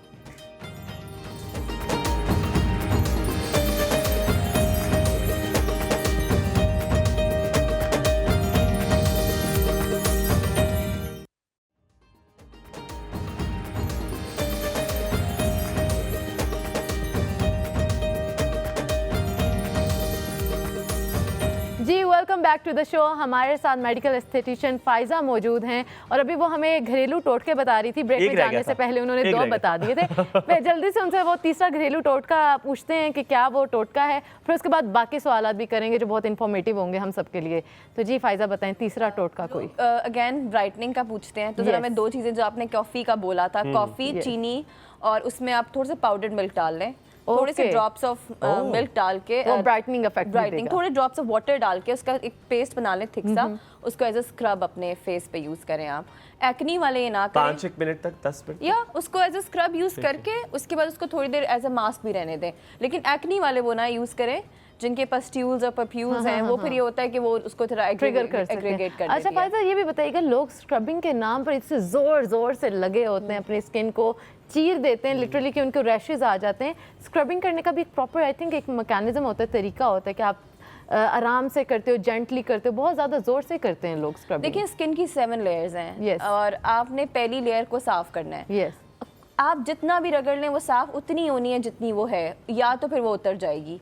बस आपने जेंटली उसको इस तरह करना है कि ऊपर से जो डेड स्किन है वो उतर जाए। और फिर अगेन जो लोग कहते हैं ना हमें एजिंग आ रही है, आजकल बहुत यंग लोगों में एजिंग आ रही है, उसकी रीज़न ही है कि इतने इवन हम लोगों ने इतने फेशियल्स कराए हैं ना जाके पार्लर्स में, स्किन ऊपर नीचे, अगेन जो मेडिकल एस्थेटिशियन नहीं है, जो एस्थेटिशियन भी है यहाँ पर, वो सब दाएं बाएं जाओ तो हाथ जिधर लग रहा है, जिधर उसी से सर में खारिश हो रही है, वही सब कुछ हो रहा है। हाँ बिल्कुल। अच्छा फाइजा, आपने हाइड्रा का प्रोसीजर बताया कि उसकी प्रॉपर टिप्स एंड टेक्निक्स हैं, वो हर आम बंदे से आप जाके ना कराएं, आपकी स्किन बड़ी इंपॉर्टेंट है as you said and as science से कि लार्जेस्ट ऑर्गन है आपकी बॉडी का, तो यकीनन इसका ख्याल रखना बहुत ज़रूरी है। बहुत सारे प्रोसीजर्स होते हैं, उनमें कहते हैं कि हम अक्सर बड़े बुजुर्ग से भी सुनते होंगे, मैंने कटिंग उससे करानी, उसका हाथ बड़ा ठीक है। ये कुछ लोग के हाथ में वो लिटरली नॉट जस्ट जादू, जैसे खाना पकाने के लिए भी हम कहते हैं जादू होता है, उनको टेक्निक्स आती हैं। जैसे आप स्क्रबिंग की बात कर रहे हैं तो उन्हें पता है किस एंगल में जाना है, कौन सी जगह पे आपको ज़्यादा फोर्स अप्लाई करनी है। तो ये टिप्स, ट्रिक्स, टेक्निक्स बड़ी इंपॉर्टेंट होती है। आप कैसे करती हैं, किस तरह करती हैं, ये सारा प्रोसीजर कैसा होता है, ये हम ऑडियंस को दिखाएंगे। हमारे पास एक लूप है, आप देखिए कि फ़ायज़ा कैसे जो है वो ये सारा प्रोसीजर करती है। फ़ायज़ा अगर स्टार्टिंग फ्रॉम हाइड्रा करें तो आप कैसे करती हैं, हाइड्रा कैसे करती हैं? अच्छा, अगेन मैंने अपना हाइड्रा अब वो साथ में दिखा भी रहे, चल भी ठीक है। रहे। मैंने ये मेरे अपना ख्याल ये आप क्या कर रहे हो, कौन सा ये procedure? माइक्रो नीडलिंग है। ये माइक्रो जी, ये जो एक्ने स्कार्स के लिए आपको मैं कह रही हूँ, एजिंग के लिए बहुत अच्छी एंटी एजिंग, ये हर बंदा कराए जो 20 इयर्स का भी है वो कराए। ठीक है, एक्ने स्कार्स के लिए बहुत अच्छी है। सब चीजों के लिए। एक्ने स्कार्स वाकई से इसे बिल्कुल डिमिनिश हो जाते हैं, इसके खत्म हो sessions जाते ये आप कर रही हैं? जी। आप एक लाइन बड़े खूबसूरत है भाई। हैं। नहीं, वो माशाल्लाह खुद बहुत खूबसूरत है। अच्छा और ये ये लिप टिंटिंग है। यार मैंने सुना है जो लिप टिंटिंग है ना, वो आपको लिटरली लगता है कि प्लास्टिक कवर आपने लगाया है, आप मुझे ठीक कर लें घर में। बिल्कुल भी नहीं। लिप टिंटिंग बेसिकली अगेन हम कलर आपके लिप्स के अंदर बस डाल रहे हैं, दैट्स इट, और कुछ भी नहीं है। वो फिलर, आई थिंक आप फिलर से जरा हाँ, कंफ्यूज हाँ, कर वो रहे आप हैं। फिलर को पर अच्छा वो उससे कोई तरह, और ये चला भी जाता है कितने अरसे बाद? हाँ 8 months to 1 year हम कहते हैं, लेकिन again skin to skin depend करता है कि आपकी स्किन, हर बंदे की डिफरेंट स्किन है ना। नेचुरल लगता है। यस बिल्कुल नेचुरल लगता है। Okay. फर्स्ट 2-3 दिन स्वेलिंग होती है, ब्रूजिंग भी होती है, उसके बाद एक्स्ट्रा बिल्कुल खत्म होता है। बेसिकली जो डार्क लिप्स है ना, ब्राउन लिप्स हैं, Yes. वो लाइट की तरफ आ जाते हैं। Okay. Red, Okay. Pink, again आप पे डिपेंड बिल्कुल। करता है। अच्छा फायजा, ये जो सेमी परमानेंट मेकअप प्रोसीजर्स हैं, ये कौन कौन से प्रोसीजर्स हैं और ये किस हद तक आपको करने चाहिए, उसके बारे में थोड़ा सा बताएं। बहुत सारे सेमी परमानेंट प्रोसीजर मेकअप बहुत सारे हैं। मैं अगर फेस से बात करें फाउंडेशन की तो बीबी ग्लो, चीक टिंट है, लिप टिंटिंग है, आईलैश एक्सटेंशंस हैं, आईलैश लिफ्ट है, माइक्रो ब्लेडिंग है, ऑम्ब्रे ब्रोज हैं, मतलब अगेन लाइनर है, परमानेंट लाइनर। लोग बाय तो फ्रेकल्स भी बनवाते हैं कनाडा में, लाइक फ्रेकल्स का बड़ा ट्रेंड है वहाँ पर, यंग लड़कियों में स्पेशली। हाँ नहीं वाकई में जाके वो बनाते हैं, वो मेकअप से भी समटाइम्स। मेरा तो अगला सवाल आपसे ये था कि हम सबसे ज्यादा हम चाहते हैं कि जो फ्रेकल्स हैं, जो आपकी झुर्रियां हैं, वो इंस्टेंटली खत्म हो जाएं। उसको फ्लॉन्ट करें भाई, वो ट्रेंड में है। हाँ वो बहुत तो अच्छा मुझे ये बताएं कि अगर आपने जवान दिखना है तो वो 2-3 ऐसे प्रोसीजर क्या है फ़ायज़ा, जो कहते हैं कि जी, क्योंकि हम हर कोई चाहता है कि अपनी एज से कम देखे, ये एक कॉन्सेप्ट है, या आप माने चाहे ना माने, इस पे बहस कर लें, जो कर लें, आप चाहते हैं कि आप ना अपनी एज से कम दिखना चाहते हैं, तो वो कौन से ऐसे प्रोसीजर हैं 2-3 जो टॉप ऑफ द माइंड है आपके कि यार ये वाले प्रोसीजर करा के तो आपकी स्किन ऐसे लगेगी कि आप तकरीबन 5 साल तो पीछे चले ही जाएंगे? जो चीज़ हमारी एंटी एजिंग के तौर पे काम करती है वो है कोलेजन। आप देखती होंगी कि हर जगह लिखा हुआ है कोलेजन कोलेजन कोलेजन। आपने वो प्रोसीजर चूज करने हैं जो आपको कोलेजन का लेवल इंक्रीज करते हैं। ठीक है। आफ्टर 25 हमारा बॉडी से कोलेजन खत्म होना स्टार्ट हो जाता है। हमारे माइंड में हमें लगता है एजिंग 30, 40, 50 के बाद आएगी। After 25 now you are in the process of phase aging. के you are into aging now. Yes. आपने अपने वही ना करें, मुझे अभी से टेंशन शुरू हो गई। मुझे खुद जब मैंने पढ़ा तो मैंने कहा oh my god, मैं तो नहीं और वाकई में कहते हैं बहुत सारे जैसे केमिकल जो है वो उसकी एब्जॉर्प्शन 30 भी की खत्म बात हो कर ले, जाती वैसे है। फ़ायज़ा 25 ज़रा थोड़ा कम है। मैं चाहूँ तो मैं तो 50 के बाद करूँ, लेकिन साइंस कुछ और कहती है। साइंस कुछ और अच्छा, कहती है, बिल्कुल। तो आपकी बॉडी में कोलेजन अपने तौर पे बनना कम हो जाता है, प्रोडक्शन कम हो जाती है। तो अब आपने ऐसे प्रोसीजर्स करने हैं, ऐसी क्रीम्स, ऐसी आपने मल्टीविटामिन्स यूज़ करनी है जो आपकी बॉडी में कोलेजन को बढ़ा रहे हैं, लेकिन उसका लेवल इंक्रीज कर रहे हैं। अगेन एक अच्छा मल्टीविटामिन लें, बायोटिन आप लें, हेयर नेल्स के लिए सबसे इम्पॉर्टेंट है। सेकेंडली प्रोसीजर्स टैबलेट्स की फॉर्म में, बायोटिक टैबलेट्स की फॉर्म में आपको मिल जाती हैं। बहुत सारी कंपनीज आई हैं, आप अपनी डाइटिशियन से पूछें, अपनी डॉक्टर से पूछें वो कौन सी कंपनी रिकमेंड आपको करेगी। प्रोसीजर की अगर मैं बात करूं तो micro needling it's the best procedure. आप इसके साथ अगर PRP करा लेना, मुझे लगता है कि बीइंग अ मेडिकल एस्थेटिशियन इससे बेस्ट कोई चीज़ नहीं है। हम आपस में भी फ्रेंड्स जब बैठते हैं, ये वाहिद प्रोसीजर है जो हम एक दूसरे का करते हैं। सबसे अच्छी बात यह है कि इसमें कोई आर्टिफिशियल चीज़ है ही नहीं। आपका अपना ब्लड ले रहे हैं, उसको हम सेंट्रीफ्यूज कर रहे हैं, उसी में से हम वाइट गोल्ड कहते हैं आपके प्लाज्मा को, हम वो निकाल रहे हैं, वो माइक्रो नीडलिंग के लेकिन थ्रू आपने हमें तो कह दिया कि आप नहीं करा सकते, क्योंकि 10 दिन के लिए ब्रूजेस होंगे तो हम आपके सामने यस, उसमें ब्रूजिंग है, उसमें आपको केयर है। इस मौसम में तो मैं बिल्कुल रिकमेंड रिकमेंड नहीं करी क्योंकि अच्छा। गर्मी सावन है। सावन है, गर्मी है, ठीक है। और जो है मतलब नहीं, आप जितना भी कर लें लाइक बिजली जाती है, ऐसे ठीक बंद है। हो जाता है, लेकिन 10 दिन उसमें ब्रूजिंग है, रेडनेस हो सकती है, और आपको हर 21 डेज के बाद ठीक कराना है, 1 है ना। month अभी करना आपने है। मजीद इसके बारे में फायजा, आपने इसके बारे में मजीद हमें बताना है। हमारे साथ कॉलर मौजूद हैं हिना गिलगित बल्तिस्तान से। अस्सलाम वालेकुम हिना, कैसी हैं? वालेकुम सलाम, मैं ठीक हूँ, आप सुनाओ कैसी हो? ठीक हो? अल्हम्दुलिल्लाह जी। बड़े हिना, खूबसूरत शहर से कॉल किए, गिलगित से। मेरा बड़ा इरादा था इस बार छुट्टियों में वहाँ आने का। कैसा मौसम है गिलगित में? बहुत अच्छा है माशाल्लाह से गिलगित का मौसम। आप आ सकते हैं किसी भी टाइम विजिट करने गिलगित का। आप लोगों की सबसे जबरदस्त। खूबसूरत बात यह है जो पूरी दुनिया में मशहूर है कि जितनी मेहमान हॉस्पिटैलिटी Yes. गिलगित के लोगों में है, जितनी मेहमान नवाजी आप लोगों में है, दुनिया के किसी हिस्से में इतनी नहीं है बिल्कुल, माशाल्लाह। मैं इस बात से बिल्कुल इत्तेफाक करूंगी। ओके, आप किसी भी टाइम आ सकते हैं गिलगित बल्तिस्तान का विजिट अल्लाह ताला सलामत रखे। क्या सवाल है मेरी बहन का? मेरा सवाल ये है कि मेरे चेहरे पे पिगमेंटेशन आई हुई है, उसके लिए मुझे कोई मैं लेजर कराना चाहती हूँ, इसके लिए कोई नुकसान तो नहीं होगा अगर मैं कराऊँ तो? अच्छा, आप कुछ सवाल पूछना चाहती हैं उनसे? आपकी उम्र क्या है? इन्होंने क्या कहा इनकी आवाज? मेरी पिगमेंटेशन। उम्र 40 प्लस है। एज क्या है, बच्चे हैं? बच्चे हैं आपके? 40 हाँ हाँ, प्लस 4 बच्चे हैं मेरे। 4 बच्चे हैं, ठीक है। माशाल्लाह। और इनको पिगमेंटेशन है। कोई और सवाल आप पूछना चाहती है? ताकि उनको कह रही है कि मैं लेजर कराना चाहती हूँ, करा लूँ। हाँ हाँ, लेजर तो करा सकती हैं। ठीक है। कोई और भी अगर कोई टोटका है ऐसा जिससे आप घर बैठे भी कर सकें, मैं उनसे पूछता हूँ कि बता दें। तो ठीक है। टोटका तो मैंने सिर्फ पोटैटो वाला मैं पानी निकाल के उस पे ग्रीन टी में उसमें डाल के यूज करती हूँ और कुछ नहीं करती हूँ।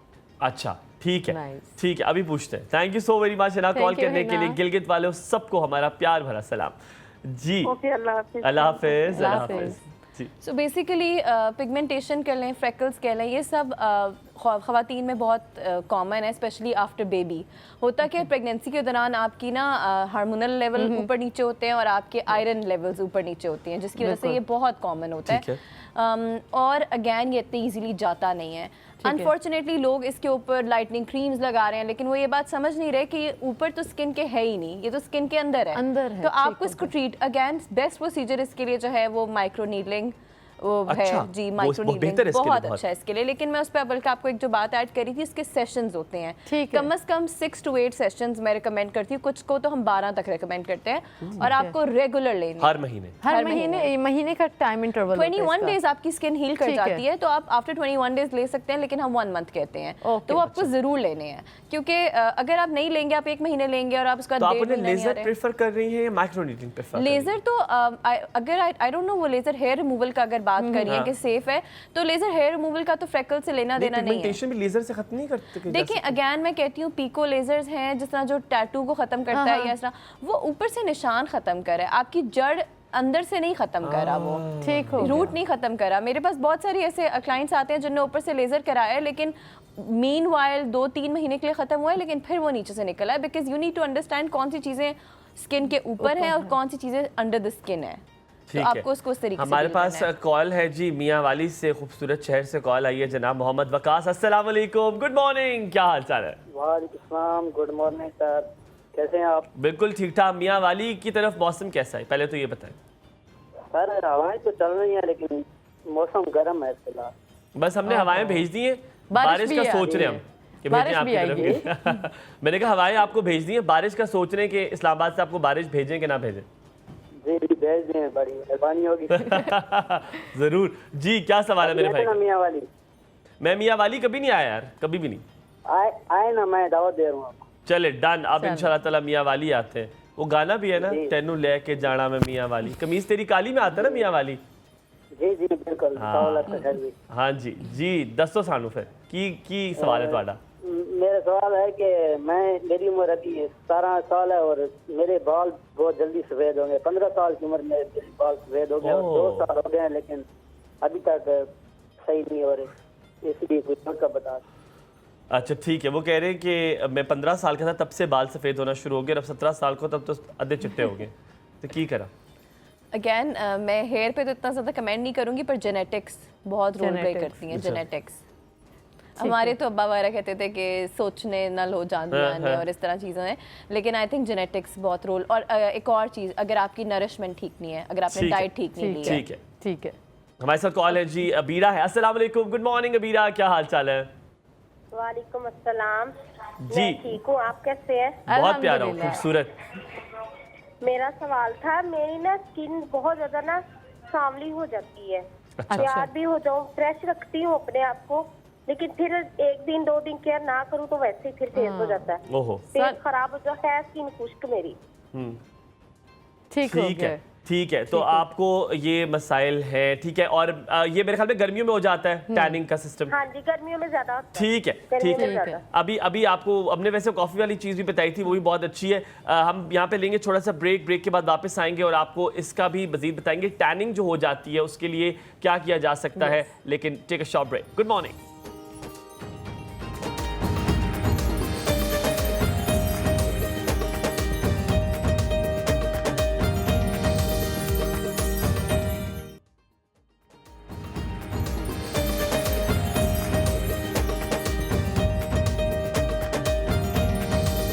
Welcome back to the show. हमारे साथ एस्थेटिशियन मौजूद हैं फ़ाइज़ा, और ब्रेक में जाने से पहले हमें एक कॉलर आई थी अबीरा की, और वो बता रही थी फ़ाइज़ा कि उनकी जो स्किन है वो गर्मियों में बहुत ज़्यादा टैन हो जाती है, उसके वो रीजंस पूछ रही थी और वो पूछ रही थी क्या सोल्यूशन है। और ये वाकई में हमायूं गर्मियों में ये चीज़ बहुत ज़्यादा होती है कि आपकी जो स्किन है वो बहुत ज़्यादा टैन हो जाती है। तो क्या करें कि टैन ना हो, और अगर टैन हो जाए तो आप क्या करें?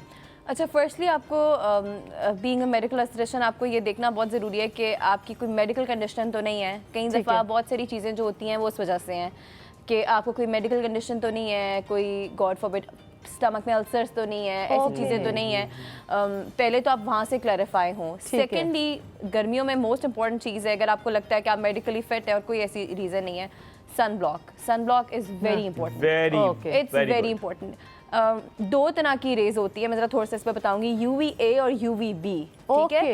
एक और सन से निकलती हैं। एक वो होती हैं जो घर के अंदर तक नहीं आ सकती, और एक वो होती हैं जो घर की खिड़की के अंदर तक आ जाती हैं। तो आपको ये रियलाइज बी है, UVB रेज, UVB। सो अब आपको क्या करना है कि आप इस यूँ कहते हैं कि आप सुबह उठते ही सनस्क्रीन लगा लें। उसकी रीज़न ये है कि आपकी खिड़की के अंदर से आपके घर के अंदर रेज है।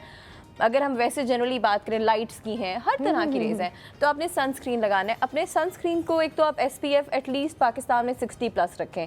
मैं अपने क्लाइंट्स को जो है वो 100 SPF रिकमेंड करती हूँ, ठीक है? एक और चीज़ है, उसके ऊपर मेंशन होना चाहिए ब्रॉड स्पेक्ट्रम। आप एक टर्म याद करें, ब्रॉड स्पेक्ट्रम। उसका मतलब ये होता है कि नाउ ये UVA और UVB दोनों को टारगेट करी है, ठीक है? अगर जनरली आप देखें तो कुछ सन ब्लॉक्स के ऊपर लिखा सिर्फ UVA होता है मोस्टली, तो आपने ब्रॉड स्पेक्ट्रम लेना है। एक तो सन ब्लॉक अच्छा यूज करें, सेकेंडली पानी। एक और मिथ है वो ठीक करती जाए, वो मिथ नहीं बल्कि कॉन्सेप्ट जो ठीक करना है कि सन ब्लॉक हर 4 घंटे के बाद आपको रिवाइव करना होता है। ये बात दुरुस्त है कि नहीं? होता क्या है कि सन ब्लॉक का टाइम होता है, ठीक है? आपको 4 घंटे नहीं होता, आपको आइडिया हो जाता है। सन ब्लॉक के ऊपर लिखा हुआ होता है 72 आवर्स। हम तो साइंस इसके पीछे पढ़ते थे कि आपने लगाया, उसको मल्टीप्लाई बाय 12 करें और एक कैलकुलेशन होती थी, लेकिन आपके उस पर लिखा होता है 72 आवर्स प्रोटेक्शन या इस तरह। अगर नहीं लिखा हुआ तो आप आम के लिए आम यूज़ में इस तरह करें कि अगर आप सुबह फॉर एग्जांपल 8 बजे लगा रहे हैं और आप घर उस अंदर हैं उसमें, तो आप 8 घंटे बाद 6 घंटे बाद चेंज करें। अगर आप नहीं कर सकते तो इट्स ओके, क्योंकि देखिए मैं रियलिस्टिक बात करती हूँ। फॉर एग्जांपल फीमेल है, वो मेकअप करके अपने ऑफिस गई हैं, अब वो 4 घंटे के बाद वो दोबारा धो नहीं सकती हैं, यू नो, तो फिर वो भी थोड़ी अनरियलिस्टिक है। तो और एक और चीज़ डिपेंड करती है, देखिए सूरज का टाइम आप देखें, जब सख्त 12 से 2 और उस टाइम पे जब बड़ा तेज होता है, उस टाइम पे कोशिश करें कि आपका एटलीस्ट लगा हुआ चाहिए। अब ये आप जो एक्सटेंशंस की आपसे बात की थी, जो आई लैशेस एक्सटेंशंस होती हैं, इसका बड़ा रवाज है, क्योंकि आप खूबसूरत लगना चाहते हैं और कहते हैं सबसे पहले अगर निगाह आपकी पड़ती है किसी पे तो आप उनकी आंखें नोटिस करते हैं। तो यकीनन हर चाहता है कि उसकी आंखें इन्हांस हो, और जब पलके लग जाएं तो वो और इन्हांसमेंट हो जाती है, आपकी आंखें बड़ी लगती हैं। फिर एक बात आ जाती है कि अगर आप एक्सटेंशंस लगवाएं, आप पलकें बड़ी लगवाएं, क्योंकि यूजुअली पाकिस्तानी अगर आप साउथ एशिया में देखें तो पलकें हमारी बड़ी नहीं होती। अगर आप ईरान की तरफ चले जाएं, आप उस तरफ जाएं तो उनकी बड़ी पलकें घनी होती हैं, उनकी आईब्रोज बड़ी डार्क होती हैं। कहा जाता है एक्सटेंशन लगा दे तो वो आपकी अपनी वाली जो है वो गिर जाती है, वो टूट जाती है। बिल्कुल भी नहीं, ये मिथ है अगैन। होता क्या है कि मैं थोड़ा सा आपको साइंस बता दूं कि आपकी अपनी लैश के ऊपर हम एक सिंथेटिक लैश लगाते हैं, ठीक है? और वो आपके रूट पे नहीं लगती, रूट से स्लाइटली से आगे लगती है ताकि आपका फॉलिकल ब्रीथ कर रहा है, ठीक है? और आपका उसी तरह बढ़ रहा है। होता क्या है कि अगैन मैं बात करूँगी कि पाकिस्तान में हर बंदा हर कुछ कर रहा है, हर बंदा हर कुछ कर रहा है। मैं तो हेयर ट्रांसप्लांट सैलून्स में होते हुए सुने हैं, मतलब लोग बात करते हैं, मैं क्लिनिक में होती हूँ तो आपस में वो लोग अपने सर पीट रही होती है लिटरली कि हमें कॉल आई है कि 20,000 में पिंडी में फ्लां पार्लर है जहाँ पर हेयर ट्रांसप्लांट हो रहा है जो कि एक सर्जरी है। तो आप देखिए 20,000 पे एग्जैक्टली अल्लाह। और कई दफ़ा मैं भी जब स्पेशली मैं अपनी सर्टिफिकेशंस करती हूँ पढ़ाई करके, जब मैं पाकिस्तान में आके मैंने 2 साल पहले स्टार्ट किया तो मुझे ज़रा हुआ झटका लगा जब मैंने देखा कि हर कोई कर रहा है, और मैंने कहा मैंने इतनी पढ़ाई क्यों की है, मतलब मैं भी आज क्लिनिक खोल लेती। हाँ मतलब ये क्या मैं भी ऐसी कर लेती, क्योंकि मतलब अच्छे भले मैंने पे करके वहाँ पर पढ़ा है, मेहनतें की हैं। मेहनतें, इतनी डिफिकल्ट पढ़ाई है, मतलब टर्म्स याद करना और सारा कुछ करना। तो पहली चीज़ तो ये कि वो उनको यूट्यूब से और ये डिफरेंट सोशल मीडिया से देख के लगा रहे हैं जिनको टेक्निकलिटीज़ नहीं पता। जब वो गलत लगाते हैं, आपके एक बाल पे हमें आपका बाल आइसोलेट करना होता है, तकरीबन 250 से 400 बाल आपके एक आईलिड पर होता है, ठीक है। उसमें हमें एक बाल सेपरेट करके उस पे लैश लगानी होती है, ठीक है। अब सोचेंगे 250-300 बाल में से टेक्निकल काम है ये। इसमें फोर्सेप्स यूज होते हैं जो उसके टूल्स होते हैं जो सर्जरी में भी यूज होते हैं, तो आप उसको अलहदा करते हो, एक बाल को आप उस पे लगाते हो। अब देखिए 250-300 वो इस तरह से भी लगाना होता है कि सारे एक लाइन पर आए, खूबसूरत लाइन पे भी आए, और उसके अलावा अलहदा करना बाल को बहुत ज़रूरी है। यहाँ पर मेरे पास क्लाइंट्स आती हैं, ख़राब हुई हुई लैशेस हैं, जब मैंने उनको देखा तो 4-5 बाल पे एक बाल लगा ऐसा होता है। अब आप देखिए जब वो गिरेगा तो वो 4-5 बाल लेके गिरेगा, वो फॉलिकल को सांस लेने की जगह भी नहीं देता है। उनको पता ही नहीं है, उनको इसका कॉन्सेप्ट ही नहीं है लगाना का है उनको। हमें तो देखिए सबसे पहले चीज़, सबसे अच्छी चीज़ जो मैं समझती हूँ हम पढ़ाई की होती है, हमें ना कनाडा में बताया जाता था कि सेफ्टी, सारे प्रोसीजर स्टार्ट करने से पहले सेफ्टी क्लाइंट की। आपने एलर्जीज पूछनी है, आपने ये, आपने मेडिकल हिस्ट्री पूछनी है, अगर ये हो गया आपने 911 पे कॉल करनी है। पहले ये बताने के बाद वो हमें पढ़ाना स्टार्ट करते थे उस पे, हमें उसके बाद। यहाँ पर तो वो कोई सीन ही नहीं होता ना, यहाँ पहले किसी को कुछ पता ही नहीं है क्या हो रहा है क्या नहीं हो रहा। तो अगर ठीक लगेगा, बाल के ऊपर लगेगा, देखिए जब आपके अपने बाल के ऊपर एक्सटेंशन लग रही है, विद टाइम आपकी लैश बढ़ी है, ये आपकी एक्सटेंशन आगे आ रही है, और इवेंचुअली हमें इसको रिमूव करना पड़ता है। ये रिमूव खुद नहीं होती है, अगर गिर जाए तो गिर जाए, वरना रिमूव करानी पड़ती है। होता क्या है कि जब वो सही तरह नहीं लगी हुई, वो आगे आ नहीं रही। बहुत सारी फ्रेंड्स की तो गिर जाती है, सारी गिर जाती हैं, वो गिरती हैं लेकिन नेचुरली गिरी हैं तो दैट्स फाइन, और अगर ठीक लगी हुई और नेचुरली गिर गई है तो उसमें इफेक्ट नहीं होगा। लेकिन जब गलत लगी हुई है, 6-6 बालों पे एक बाल लगा हुआ है, तो जब वो गिरती है तो फिर वो आपका अपना बाल भी लेके गिरती है। सेकेंडली रिमूव लोग नहीं कराते।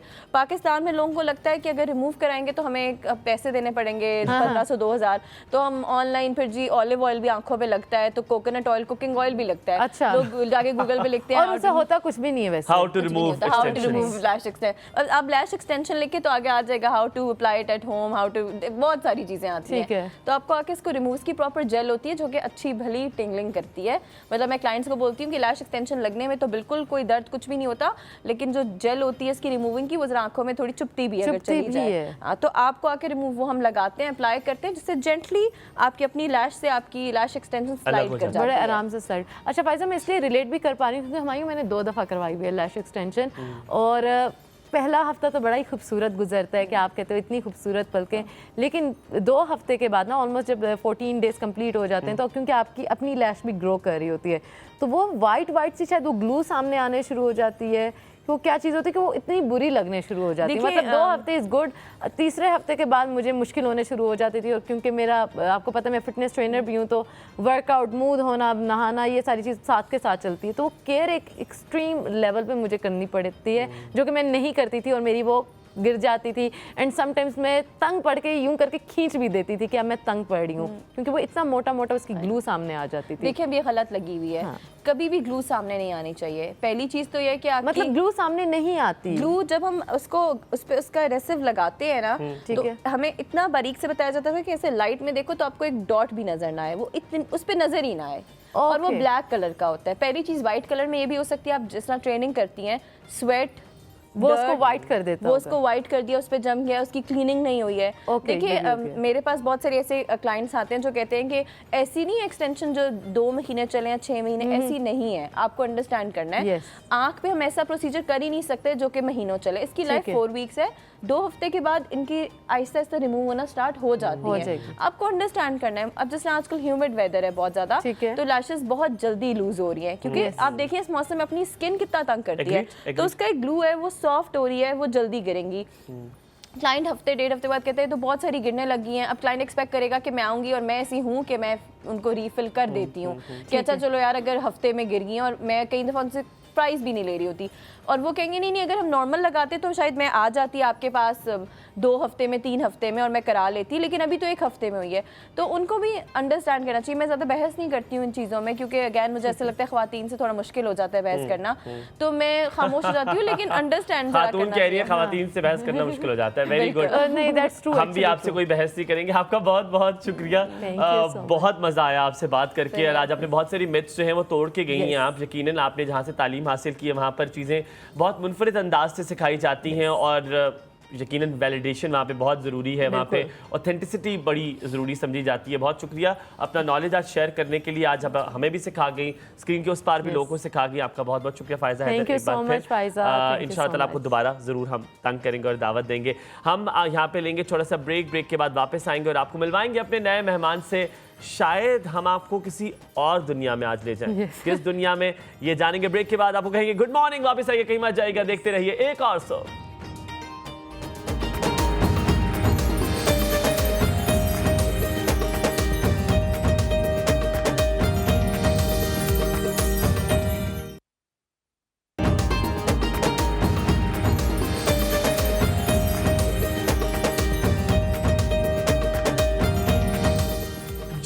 Welcome back, good morning once again. आप देख रहे हैं एक और सुबह के साथ एक नए लोग आप देख रहे हैं, क्योंकि हम लोग कहते हैं ना जब माहौल बदलता है, एहसास बदलते हैं, जज्बात बदलते हैं, तो सब कुछ बदल जाता है।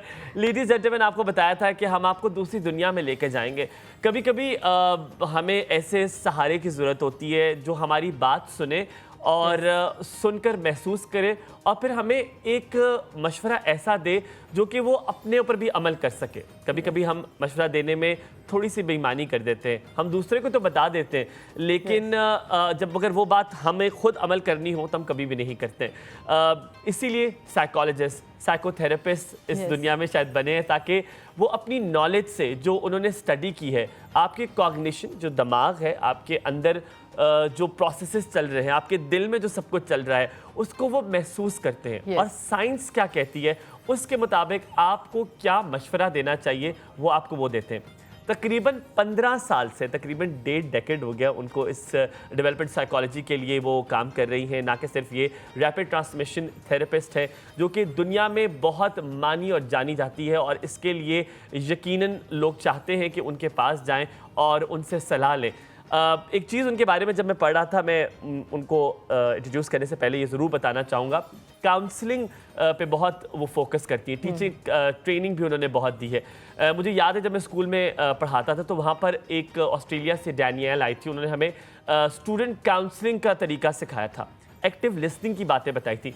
आज ये सब चीज़ें उनसे पूछेंगे। 15 साल का एक्सपीरियंस हम चाहेंगे कुछ मिनटों में उनसे सारा जान लें। आज चाहेंगे वो मोती बखेर जाएं। सामिया अतर साहिब हमारे साथ मौजूद हैं। अस्सलाम वालेकुम, गुड मॉर्निंग, कैसी हैं आप? अस्सलाम, गुड मॉर्निंग, आप सबको भी गुड मॉर्निंग। आपने बहुत कुछ किया हुआ है, पर वो बयान करना थोड़ा मुश्किल था कि इतने से लम्हे में लोग चाहते होंगे पहले उनसे मिलवा दें। सबसे पहला सवाल बुनियादी यही है, रैपिड ट्रांसमिशन थेरेपिस्ट ये होता क्या है? पहले तो ये हमें आगाह कीजिए। अच्छा, जैसा कि इसके नाम से जाहिर है, रैपिड का मतलब क्विक, जल्दी से हो जाने वाला काम। ट्रांसफॉर्मेशन का मतलब कि एक ऐसी तब्दीली इंसान के अंदर कि जिसका कोई रिवर्सल नहीं है। ठीक है, जो there is no coming back. अगर आप एक दफ़ा ट्रांसफॉर्म हो गए तो आपका कॉन्शियस जो है एक्सपेंड कर गया, आपके ब्रेन के अंदर नए न्यूरोलॉजिकल पाथवेज बन गए। बस अब आप पक्के वैसे ही हैं, पक्के वैसे। जब तक आप दोबारा मुझसे थेरेपी नहीं कराते और कहते मैम इनको मिटा के नए बना दें। अच्छा, ये भी हो सकता है। ठीक है। सो ये बेसिकली रैपिड ट्रांसफॉर्मेशनल थेरेपी जो है, ये आपका जो ब्रेन का सॉफ्टवेयर है उसको अपग्रेड करने का नाम है। ठीक हो गया। हम ये आपसे बेहतर कौन जानता होगा, ये मेरे हर कभी भी साइकोथेरेपिस्ट आए हैं, साइकोलॉजिस्ट आए हैं, काउंसलर्स आए हैं, सबसे एक अहम सवाल मैंने यही किया है, हम सबके ट्रॉमाज होते हैं जो हमारे साथ अटैच्ड होते हैं, हम वही बनते जाते हैं आहिस्ता आहिस्ता।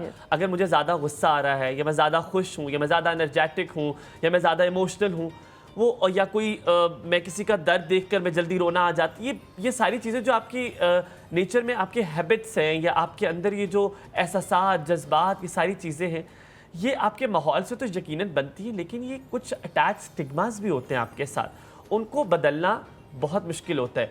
वो तो चले छोड़ दें, सबसे मुश्किल बात होती है उसको पहचानना कि हाँ मेरा ट्रॉमा भी है। आप ये यकीन ही नहीं करते कोई ट्रॉमा आपका ज़िंदगी में, आप कहते हैं आप हैं ही ऐसे।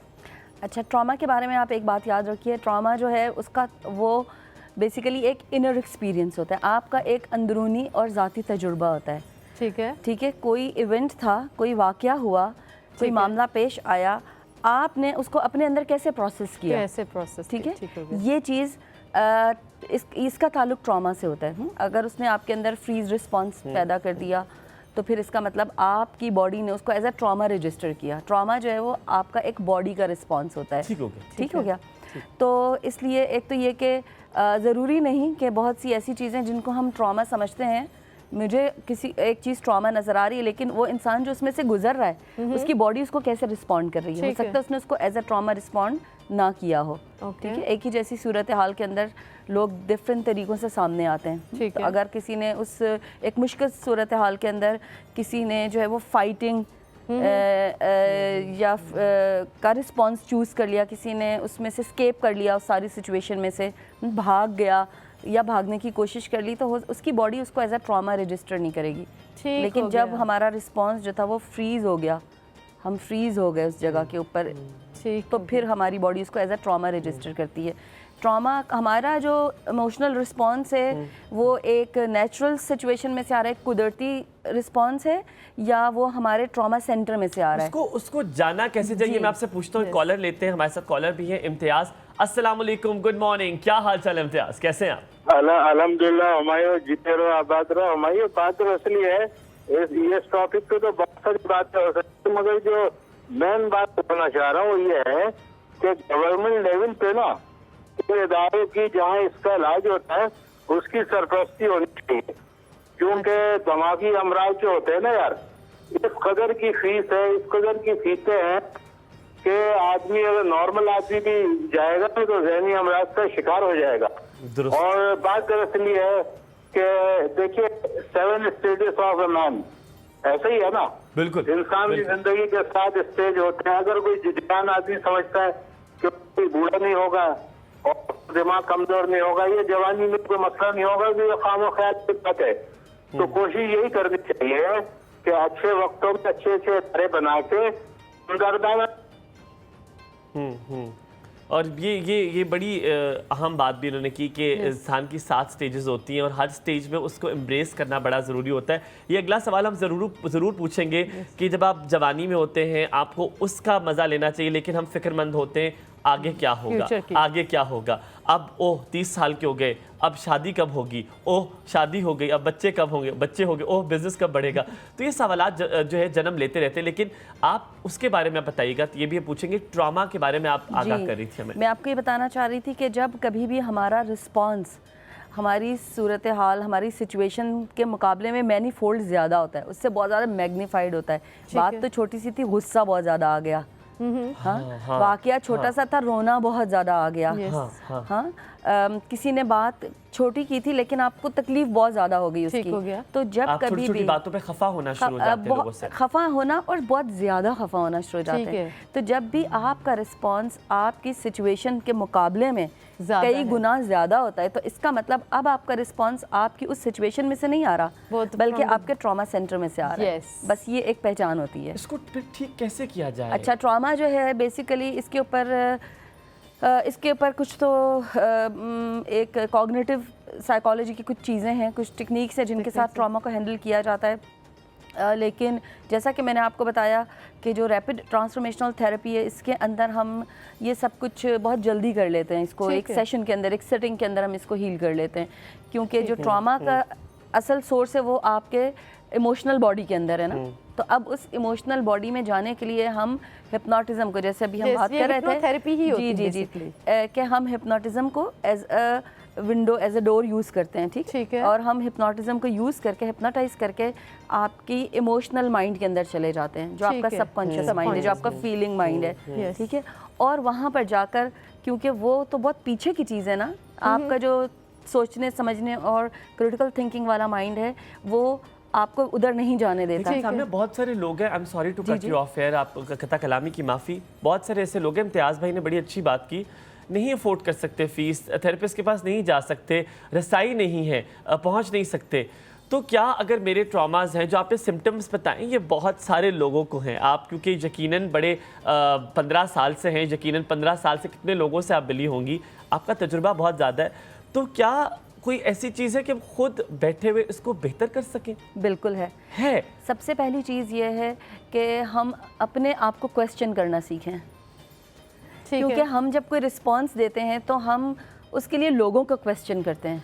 ठीक है। मेरी अपनी हीलिंग उस दिन शुरू हुई जिस दिन मैंने खुद से ये सवाल किया, मैंने ये ऐसा क्यों बोला, यस, मैंने ये क्यों किया, मैंने ऐसा क्यों कहा। तो जिस दिन हम खुद को सवाल करना शुरू करते हैं उस दिन हम अपनी इंट्रोस्पेक्शन खुद भी क्या कहना चाहिए इसको, खुद आगाही के सफ़र को शुरू कर देते हैं। ठीक है ना। और माशाल्लाह आजकल हम एक ऐसी दुनिया के अंदर रह रहे हैं जहाँ information is only a touch away. ठीक है।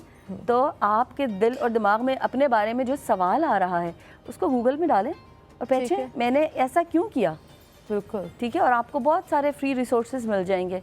तो ऐसा नहीं है कि आपको सब कुछ करने के लिए किसी थेरेपिस्ट के पास जाना पड़ता है, बल्कि मैं आप लोगों को ये बताऊंगी कि एक चीज़ है, इसको इमोशनल फर्स्ट एड कहते हैं।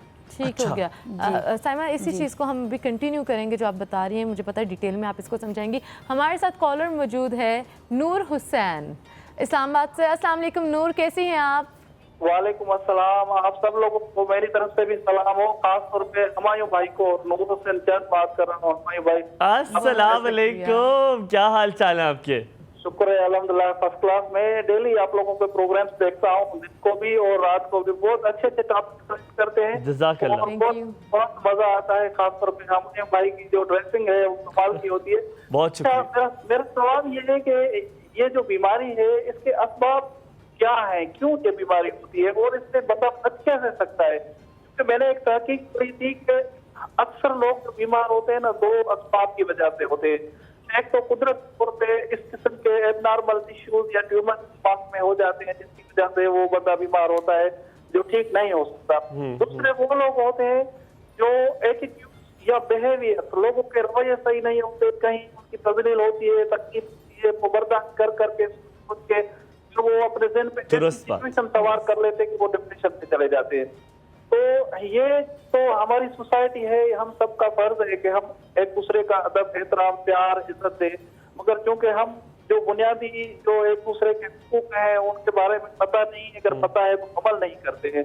तो इखलाकियात और इंसानियत से प्यार, हमदर्दी और इज्जत ये जरूरी है। मैं ये कहूँगा। तो मैडम से मेरा सवाल दोबारा रिपीट करता हूँ कि यह सिचुएशन जैसे मैंने पहले भी बताया तहकीक में कि वो एबनॉर्मल टिश्यूज या ट्यूमर्स होते हैं दिमाग के, कुदरती तौर पे वो ठीक नहीं हो सकते।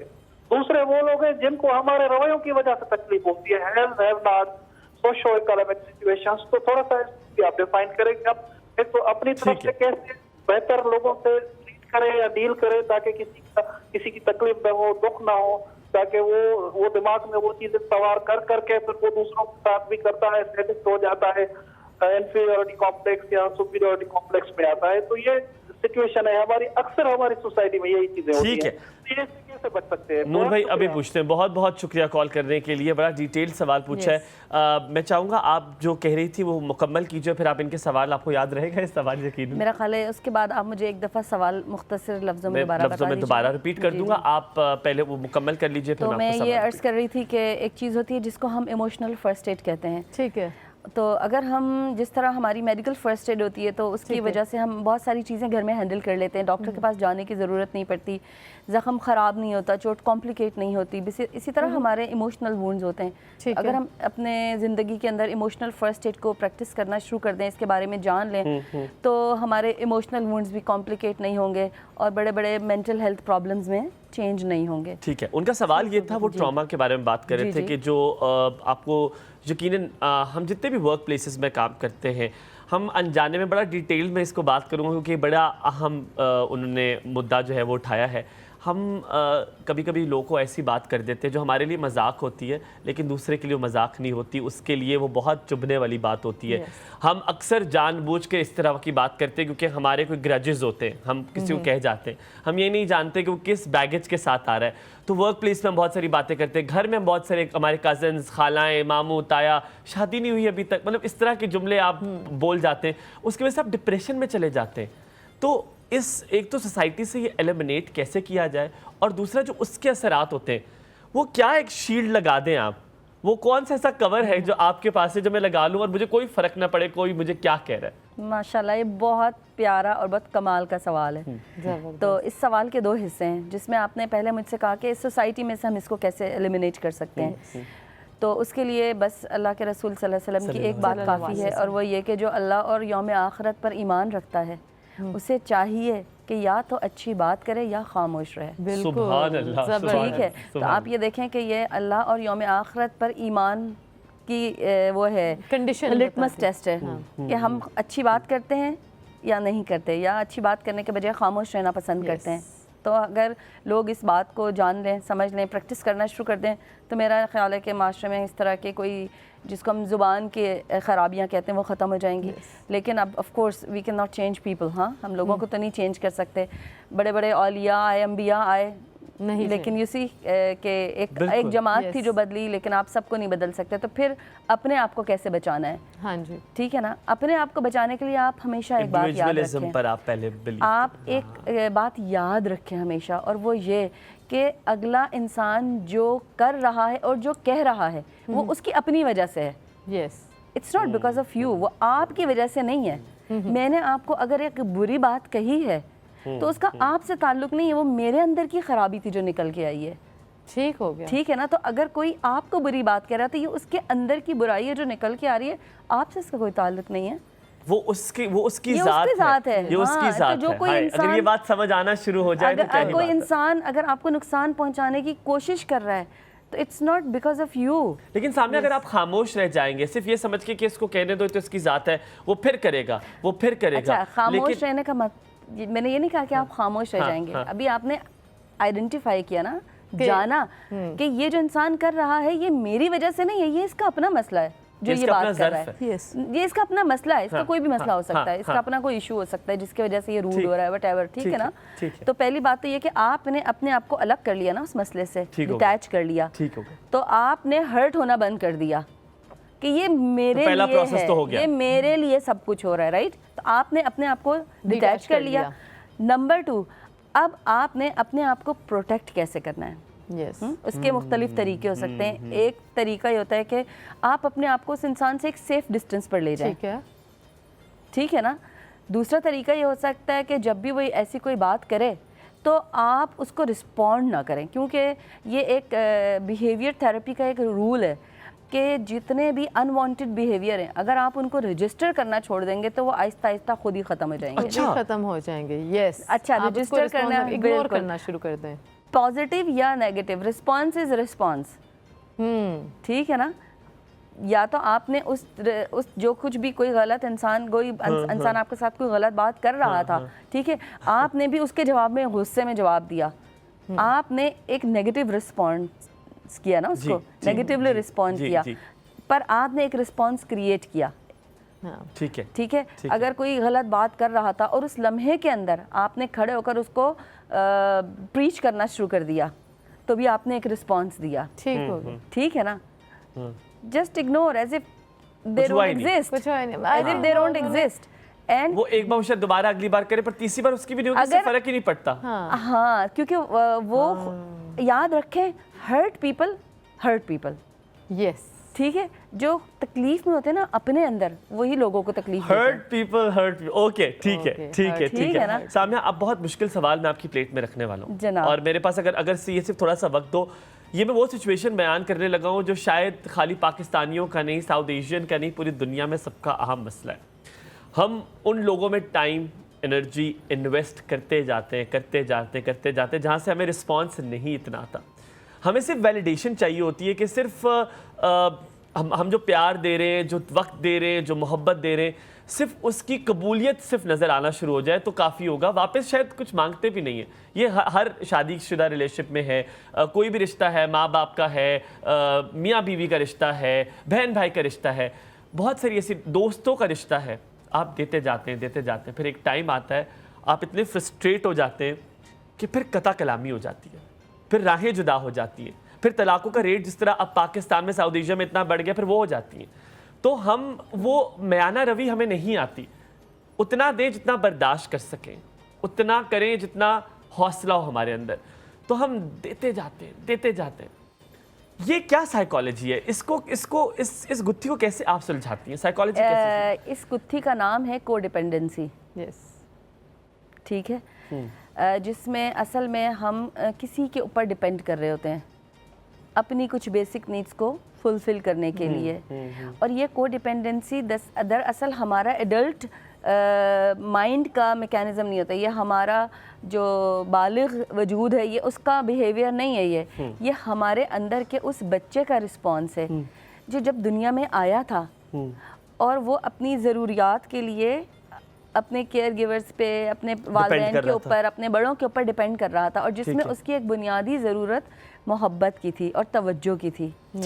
ठीक है। और उसको वो वहाँ नहीं मिली। ठीक है, ठीक है, उसको वो तवज्जो और मोहब्बत वहाँ नहीं मिली। अब उसके वो जो अंदर वाला बच्चा है वो सारी ज़िंदगी उसको बाहर से तवज्जो और मोहब्बत को ढूंढता रहेगा। ठीक। और उसके लिए वो अपना आप इन्वेस्ट करता रहेगा।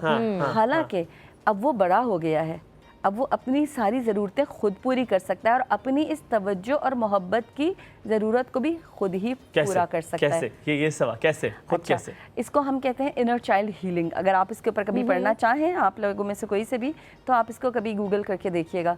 और इसका तरीका ये होता है, सबसे इसका एक आसान, आप समझिए कि हैंडी सोल्यूशन है, जिससे मैं ये नहीं कहती कि बिल्कुल सब ठीक हो जाएगा, लेकिन बहुत कुछ ठीक हो सकता है। और वही ये कि आप वो चीज़ें जो आप लोगों से चाह रहे हैं ना, आप जो उन पे इन्वेस्टमेंट कर रहे हैं, अपने वक्त की, अपनी एनर्जी की, अपने इमोशंस की, और उनसे जो आप चाह रहे हैं ना, उन चीज़ों की एक लिस्ट बना लें। ठीक है, मैं ये चाह रहा हूँ क्योंकि इंसान मुझे तवज्जो दे, मुझसे मोहब्बत से बात करे, ये मेरी तारीफ़ करे, हाँ, ये मुझे वैलिडेट करे, ये मुझे बूस्ट करे, उन सब की एक लिस्ट बना लें और ख़ुद को वो सब देना शुरू कर दें। यस, तो वो चीज़ आप वो ठीक है, आप खुद को वो सब देना शुरू कर दें। खुद को वो, ठीक है। और जब आप खुद को वो देना शुरू करेंगे तो हो सकता है कि शुरू में आपको बहुत अजनबी सा लगेगा ये, लेकिन आप खुद को ये बताएंगे कि I am there for myself. Self healing. हाँ, मैं खुद के लिए वो सब हूँ जो मुझे लोगों से चाहिए, और जब मैं अपने इस एम्प्टी कप को भर लूँगा तो फिर मैं अनकंडीशनली लोगों को ये सब दे भी दूँगा। जबरदस्त। फिर कोई एफर्ट डालने की जरूरत नहीं, फिर आप अनकंडीशनली दे रहे होंगे ना, फिर कोडिपेंडेंसी से निकल जाएंगे। मुझे नहीं पता कि वो आपसे कनेक्ट कर पा रहे नहीं कर पा रहे, लेकिन मैं वो शायद वो कहते हैं ना, तार सही तरह जुड़ गए हैं। मैं आपकी बात समझना शुरू हो गया हूँ और वो मैं महसूस भी कर रहा हूँ। अब आपको थोड़ा सा मैं डाइवर्ट करूँगा।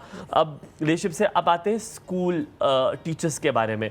बड़ा इम्पॉर्टेंट होता है कि आप अपने बच्चों की, जैसे कॉन्फ्लिक्ट रेजोल्यूशन एक बड़ा अच्छा कॉन्सेप्ट है जो कि मुझे बड़ा अच्छा लगता है। मुझे डैनियल ने सिखाया, वो ऑस्ट्रेलिया से आई थी, उन्होंने मुझे बताया सामिया कि दो बच्चे लड़े तो हम अगर देख रहे हैं ना वो दूसरा बच्चा लड़ रहा है, तो हम कहते हैं जी बेटा आपने क्यों उसको मारा, हम उस बच्चे पे वो सही हावी हो जाएंगे, पता है हमने देख लिया। उसने कहा ये नहीं करना, आपने दोनों को बुलाना है, आपने दोनों से उनकी साइड ऑफ स्टोरी सुननी है, चाहे आपको पता है कि ये वाला गलत है। और आपने उनसे सवाल करने कि वो उसका रेजोल्यूशन निकालें। बच्चों के साथ ये आपने करना है। ये एक चीज़ थी जो कि बच्चों के साथ उसने काउंसलिंग की हमें चीज़ बताई। बहुत सारी ऐसी चीज़ें जो शायद हमें घर बैठे अपने बच्चों के साथ करनी है। आपका बहुत तजुर्बा इसमें हम आपसे पूछेंगे, लेकिन इस ब्रेक के बाद होल्ड योर थॉट, हम यहाँ पे लेंगे थोड़ा सा ब्रेक। आपको कहेंगे गुड मॉर्निंग, कहीं मत जाएगा, आप देखते रहिए एक और सो।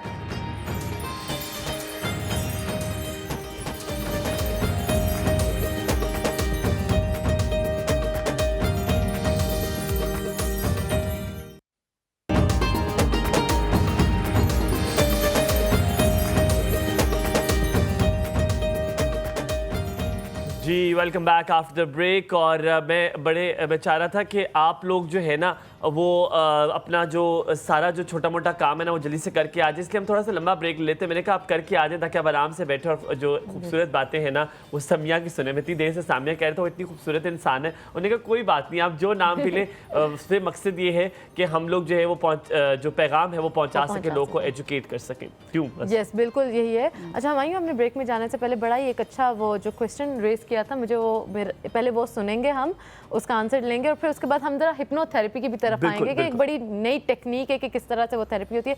हमायूं ने पूछा था कि स्टूडेंट, टीचर और जो पेरेंट्स, ये तीनों का जो ट्रायंगल है ना, इससे कौमें बनती हैं। बड़ा खूबसूरत वर्ड इन्होंने इस्तेमाल किया था।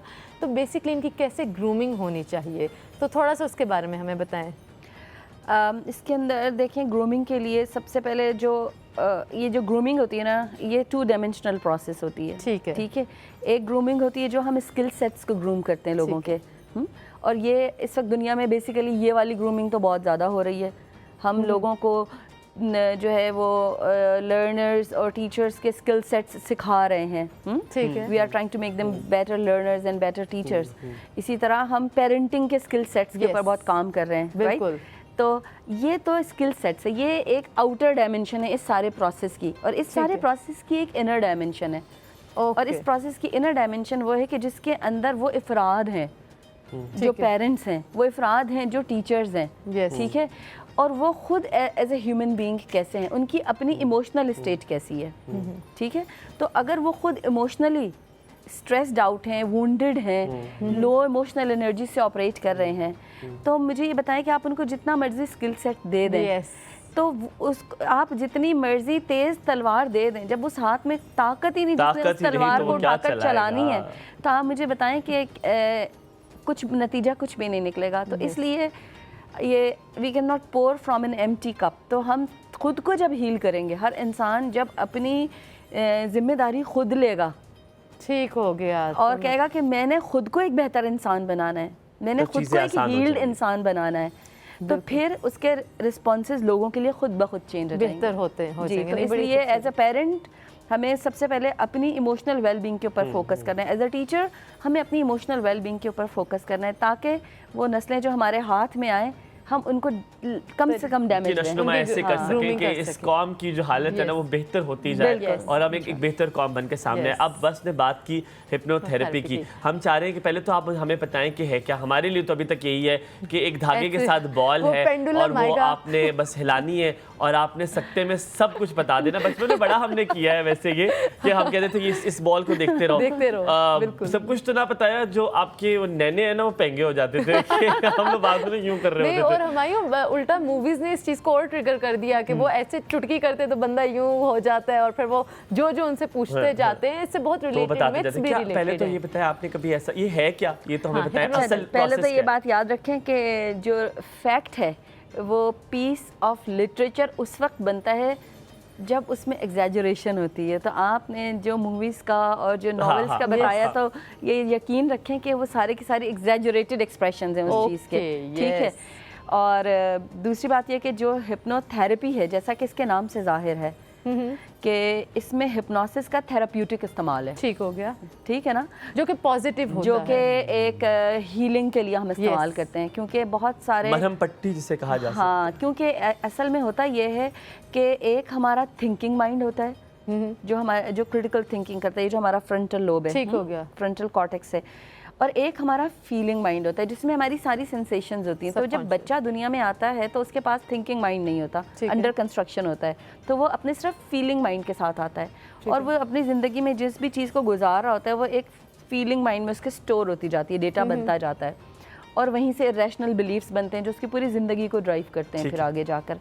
और क्योंकि वो सब कहीं बहुत डीप डाउन होता है, और जो थिंकिंग माइंड होता है, जो क्रिटिकल थिंकिंग करता है, जो डिसीजन मेकिंग करता है, जो आपके डिफेंस मैकेनिज्म्स बनाता है, तो वो तो आपके सेफ्टी के लिए आया होता है, इस दुनिया में आपके सेफ्टी के साथ इस ज़िंदगी को प्रोटेक्ट करने के लिए आया होता है। तो वो कभी भी आपको उधर तक जाने नहीं देता, क्योंकि वो बड़ी, अगर वहाँ पर कोई चीज़ें हो गई हैं जो बहुत पेनफुल थी, तो फिर वो कभी ब्लॉक्स लगा के रखेगा, उधर जाने नहीं देगा। लेकिन मसला तो मौजूद रहेगा, जख्म तो मौजूद रहेगा ना। तो जब तक वो हील नहीं होगा तो इंसान अपने एक्सटर्नल इमोशनल बॉडी को हील नहीं कर सकता। ठीक हो गया। तो क्या हिप्नोथेरेपी वो धागा बॉल लगाने वाला नहीं है? नहीं नहीं नहीं, ये बेसिकली ये जो धागा और बॉल है ये टेक्निक, वो एक टेक्निक थी हिप्नोटिक इंडक्शन की, जो शायद अभी भी कोई लोग करते हो, मुझे उसका आइडिया नहीं, लेकिन मैंने यूके से ट्रेनिंग ली है इसके ऊपर। तो जो मेरी टीचर है मरीसा पीर समिया, तो आप जब हिप्नोथेरेपी करती हैं तो आप उससे